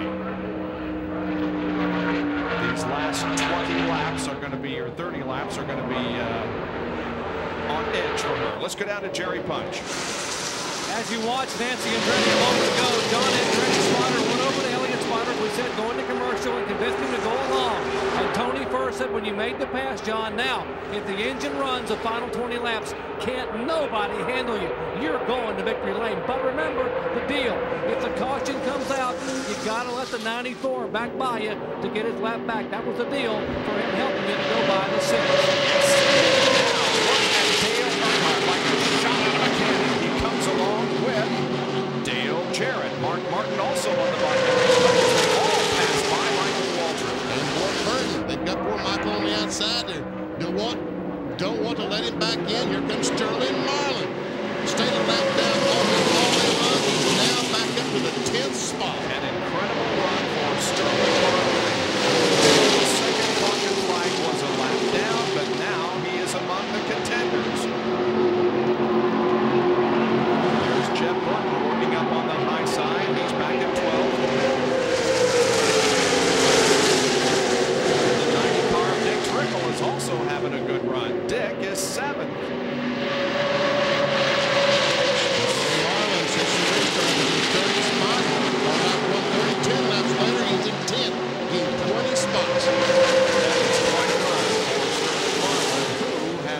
Here at Daytona 3 times, won the Daytona 500 twice, and won this race last year. He's an defending champion. Back up front we go. And we see that Jared's got some heat on Martin Martin trying to gang up on Dale Jarrett. Jarrett goes up the racetrack, and he's trying to go by Earn over the outside. Not going to be able to do it.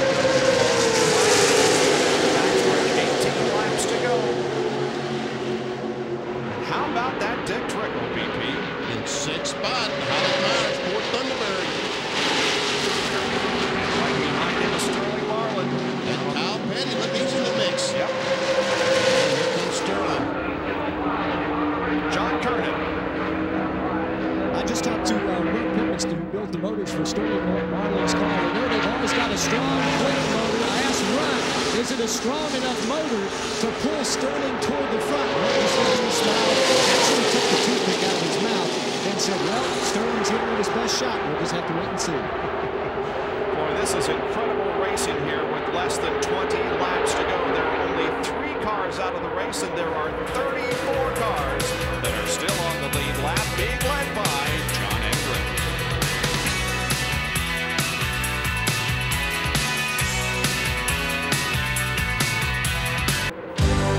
Happy 4th of July weekend from all of us on the ESPN Speed World Racing crew. And you're watching the Pepsi 400, which is being brought to you by Team Monte Carlo Chevy, the cars more champions trust.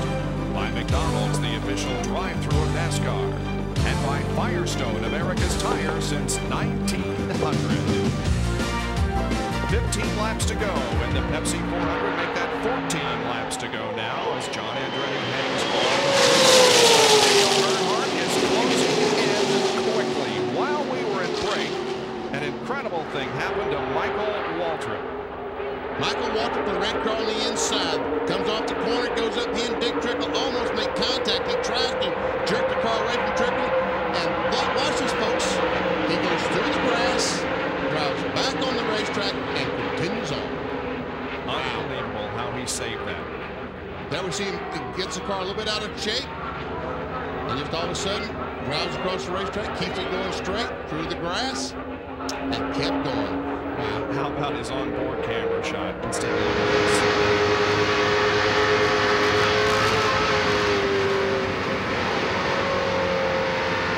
He was busy for about a half a second, Yeah, wasn't he? He had a handful, but kept his cool and kept right on going. How about that? He's back in 31st position, but he saved himself from a big, big wreck. Well, we have Andretti, Earnhardt, and Jarrett running 1st, 2nd, and 3rd, and Mark Martin running back in 4th. Dick Trickle in 5th position. How about that? This is going to be interesting, these last 12, 13 laps, maybe. And Sterling Marlin back in 6th spot. John Andretti never did this. Can he keep this group And in the past years with restrictor plate racing, generally speaking, you want to be out front even when there are a couple of laps to go. And like previous years, when we were slingshotting around, right now Andretti is out front and has shown strength all day long. Look at Jimmy Spencer way up on the high side of the track, trying to get around Sterling Marlin.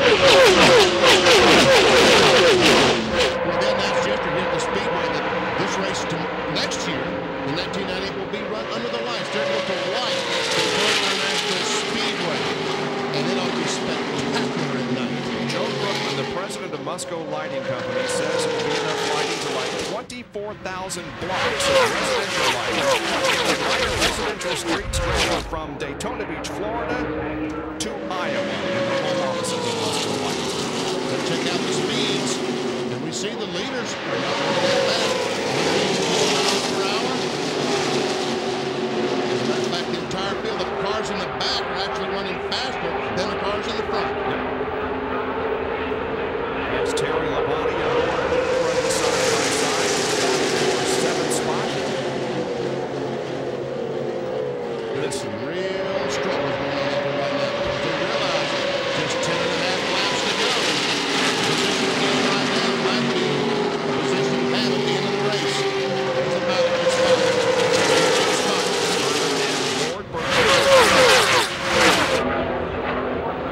Mario Andretti has won here at Daytona in 1967. Possibly a second-generation Andretti winner today. Of course, Mario won the Daytona 500 back then. He was in Ford Fairlane when he did it. I told me Kelly Yarbrough was on his transporter watching this race. Somebody better hold him, he might jump off.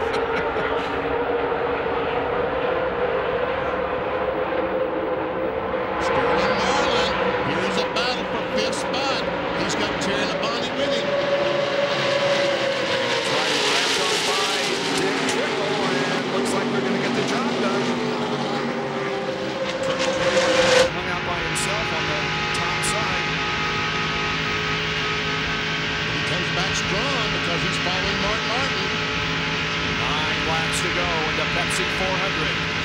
A car link separates Andretti and Earnhardt.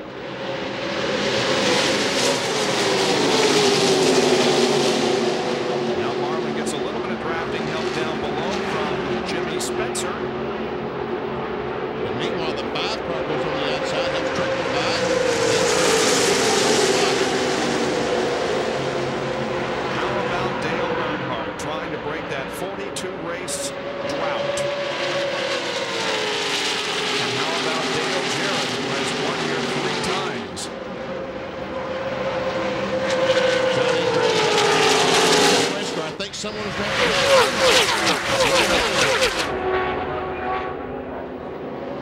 and look at Dick Trickle moves up into the 4th spot.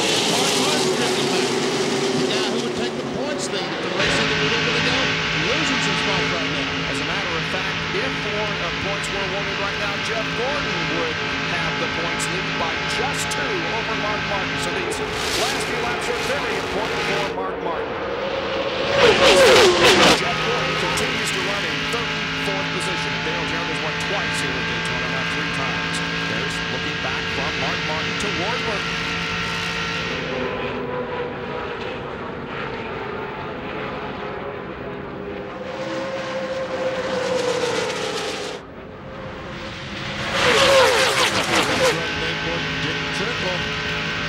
Several drivers have had tremendous runs here today, including Trickle and Michael Waltrip and Ward Burton.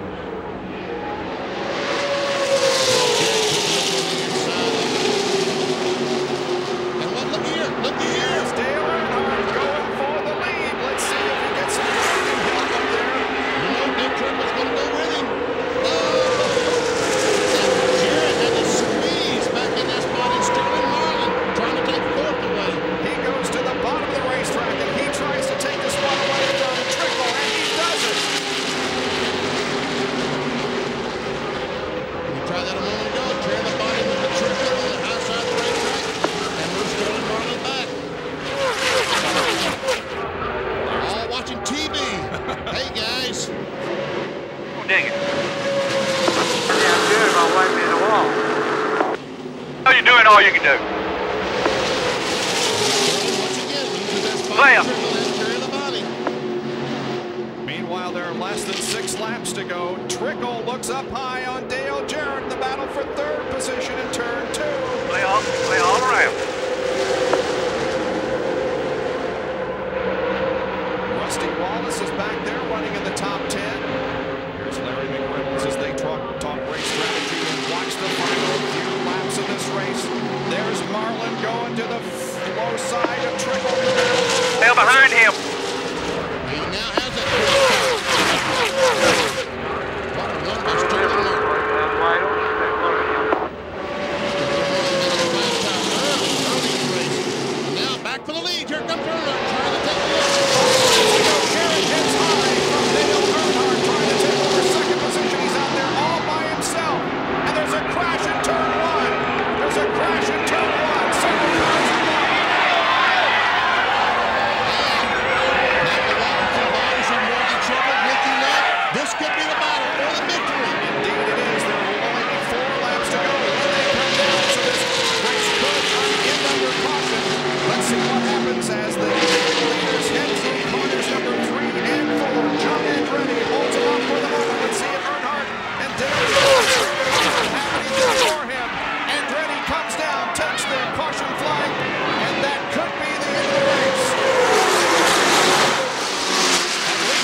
racetrack in turn 1. You can see the skid marks that go directly into the wall. And NASCAR, we see Hut Strickland, Circuit City cars, pretty heavy damage to that car. But NASCAR already has all the records out there. They're trying to clean this mess up as quick as possible. The Daytona 500, remember, same situation. Yep.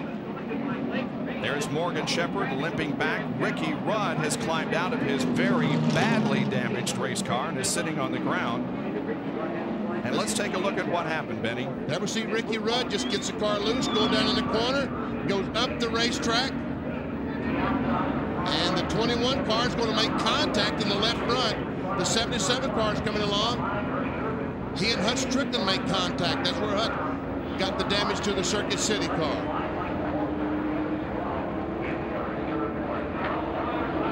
Now the onboard camera from Michael Waltrip. Following Robby Gordon down in the corner.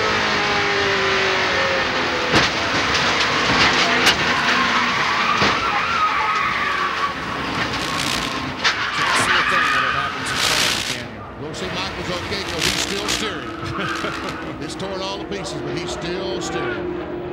Hut Strickland is out of the car. He's a little shaken and is walking to the ambulance. Michael Waltrip is out of his car, and we saw Ricky Rudd sitting on the grass. Here's another replay from a different angle. And we see Ricky Rudd and Michael Waltrip, and we see Hut Strickland and Morgan Shepherd going up and banging off the wall. First time we've seen that kind of contact. Yeah, they both had pretty significant contact with the wall. Once again, you'll see. This is right behind the leader. Never seen Ernie.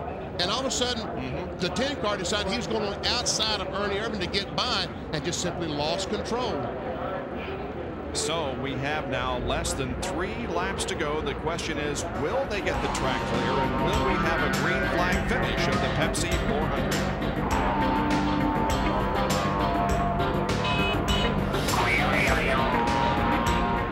Back at Daytona, we are being told they're going to run 1 lap of green. It's going to come out momentarily. Let's check with Tony Furr right quick. Tony, they're going to go back to green. Can you hang on? I know we can hang on. There ain't no doubt in my mind. That Ford is fast today. All right, Tony Furr, the crew chief. We'll see if the driver agrees, and possibly the guy right behind him has to be awfully hungry. Signal's being given. 1 lap to go to green. It will be 1:59 when they come by. It will be the green and white. So, Benny, what are you thinking about if you're John Andretti? Don't miss a shift. Don't miss a shift. Don't do a lot of other things. Exactly. Remember Jeff Gordon at Pocono last year, or the year before last, missing that shift. And what situation? What are you thinking if you're Dale Earnhardt, who is that close to ending this winless streak and has a chance at victory here? When can I, if you're Earnhardt, you're thinking, when can I hit the gasoline and not be penalized by NASCAR? Right. So do you lay back maybe a little bit and hit the throttle early and don't pass before you get to the line? That's probably what he'll do, is lay back and get a really good run on John Andretti and have a head of steam when you get by that start-finish line to try to get by. Jerry Punch? Tony Furr just told John, he said, start it slow. Remember, you've got a lot better acceleration in the 3. Don't give him momentum. Start slow and then jump in the throttle, because you can out-drag the 3 on the restart. Okay, we're a half a lap from seeing how things play out here and what happens when the green flag drops. Will John Andretti win his first NASCAR Winston Cup event, or will Dale Earnhardt get back in victory lane, or will we see people like Dale Jarrett, Sterling Marlin, or maybe even Terry Labonte, who's running 5th, win this race? It is anybody's race in this final lap. And remember, with the restrictor plates, they're not going to be nearly up to speed even when they cross the line for the checkered flag. So they'll probably run average about 120, 25 miles per hour this last lap. There's Larry McReynolds. Communication with his driver, Dale Earnhardt.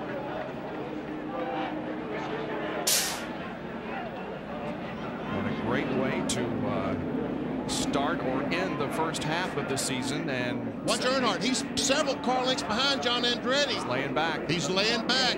Sure. Now Andretti's going to stop and wait for Earnhardt to catch him. A good move by John Andretti. All kinds of things being played out here as Andretti is bringing him down very, very slowly. It's up to him to set the pace. He can begin to accelerate whenever he wants to. And now he picks up the throttle as the white and green flags come out. 2.5 miles to go. And Dale Jarrett is right on the back bumper of Dale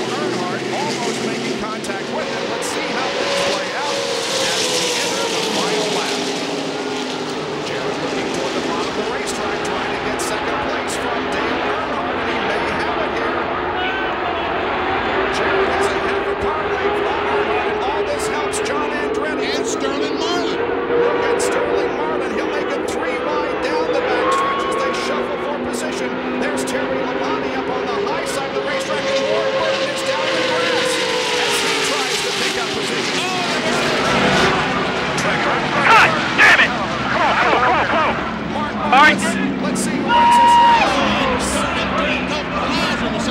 we come off the line. It's going to be John Andretti winning and Terry Labonte finishing second. The battle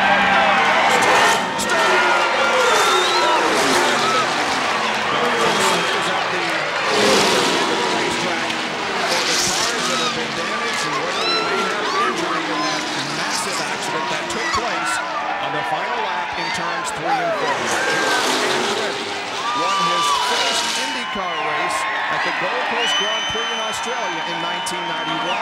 And on July 4th weekend of 1997, John Andretti wins his first Winston Cup race. Jerry? Well, Tony Furr, you made the call. Indeed, you guys hung on. Congratulations. Yeah, that's exactly the way I wanted to win it, too. I wanted to win it under green. That's my first Winston Cup victory. John's and Kel Yarbrough's as a car owner. And it couldn't happen in a better place than Daytona. All right, Tony Furr, the crew chief, will go to victory lane. His voice is trembling. He has sunglasses on. You can't see, but the young man is shaking. What a great way for John Andretti to get his first win 30 years after Uncle Mario won the Daytona 500 right here. Derek Cope is out of his car. And Mark Martin is trying to move his car. Here we go. We see Ward Burton down in the grass. They're actually 4 abreast trying to go in the corner. Mark Martin and the 90 car are going to make contact, also the 22. The 2 cars able to get by. Kyle Petty's able to get by. But watch Derek Cope. He's going to come in here and just plow into the 6 car. And so that's how the Pepsi 400 ended as John Andretti won.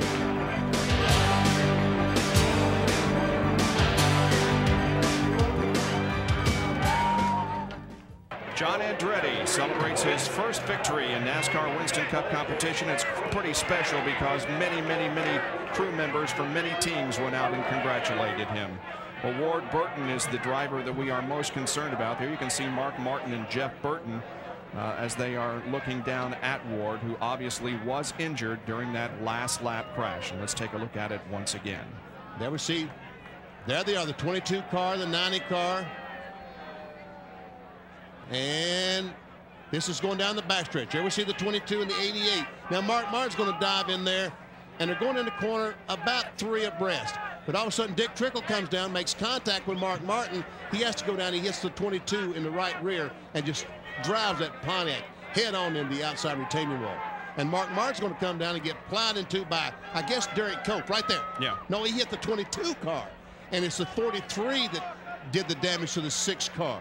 Yeah, he hit him in the driver's side, and that's, I'm sure, what has resulted in the injury to Ward Burton. Well, in any case, John Andretti has come home a winner here, and our McDonald's Winner Circle interview comes from Jerry Punch.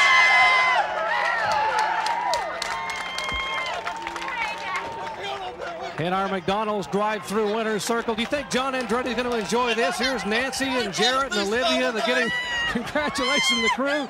Nancy is here. Here is Jarrett and Olivia. Come on in, Olivia. Get a hold of your dad. John, congratulations on an outstanding effort today.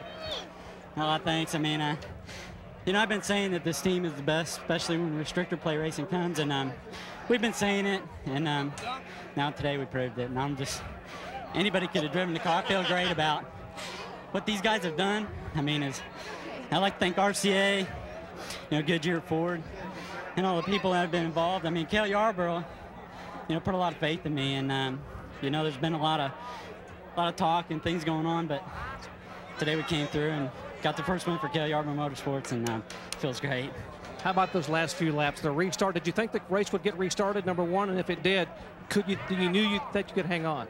Well, I figured this car accelerates really hard on the restarts, and I just figured that if we had to restart that we'd be in pretty good shape. And then Dale Jarrett started racing Dale Earnhardt, and I said, man, this is ours. And I looked at the fourth turn, and here comes Terry Labonte. So, you know, I'm real happy the race got over with because I think he'd have got me the next lap.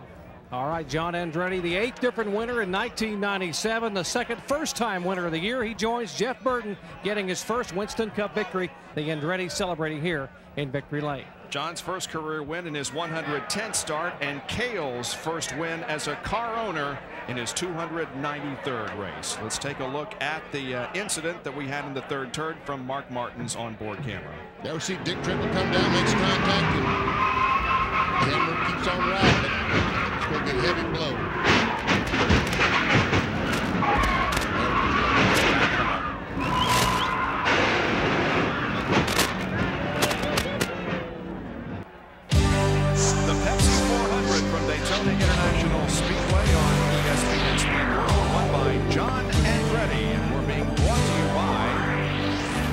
BMW, we do anything for our country. And by Valvoline Duraplan, the #1 selling semi-synthetic motor oil. We urge you to stay tuned because coming up next, Shop Talk featuring Ricky Craven and Ray Everingham. And another member of the Hendrick team finished second in today's race, Terry Labonte. Here's John Kernan.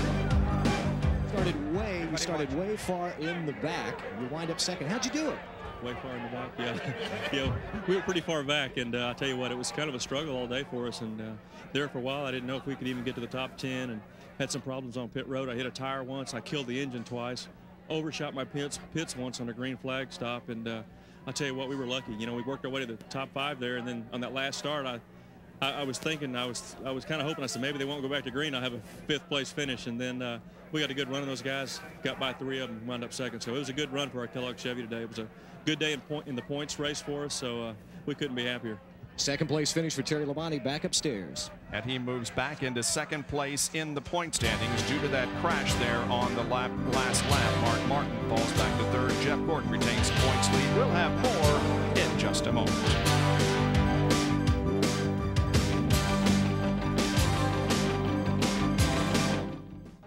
And we welcome you back to the Daytona International Speedway, where John Andretti has picked up his first career NASCAR Winston Cup win. A vicious wreck on the final lap, and we'll take a look at that. And I'm standing with Dick Trickle outside the infield care center. And first of all, Dick, your view of what happened. Well, you know, it was a normal shootout. You know, 1 lap to go. Everybody spreads 4 and 5 wide. You know, which that can happen, and somebody's going to win, somebody's going to get 5th. But you know why they got to run each other over and lose it? It's kind of dumb because somebody else might win and somebody else might get 5th. But the Heilig Meyer car and you know, Beauty Rest Masters people have been just doing a super job for me. You know, my engine builder and engine tuner, they got the motor running down that backstretch. I'll tell you what. You know, we had a car that right there at the end we were running for 5th, you know, around 5th, and I took the outside line going into the trees, figured that was going to be the line. Earnhardt would be ahead of me, and coming down off and forward to the line, I figured that was going to be the quick one. And I think we were shooting for a top 3 there if we could have just made it to the end. But we get collected up in somebody else's mess again. Okay, that's Dick Trickle, very disappointed with the finish here at Daytona. Shop Talk coming up next here on ESPN. We'll be back with more from the Daytona International Speedway in just a moment. John Andretti with a 4th of July weekend he'll never forget.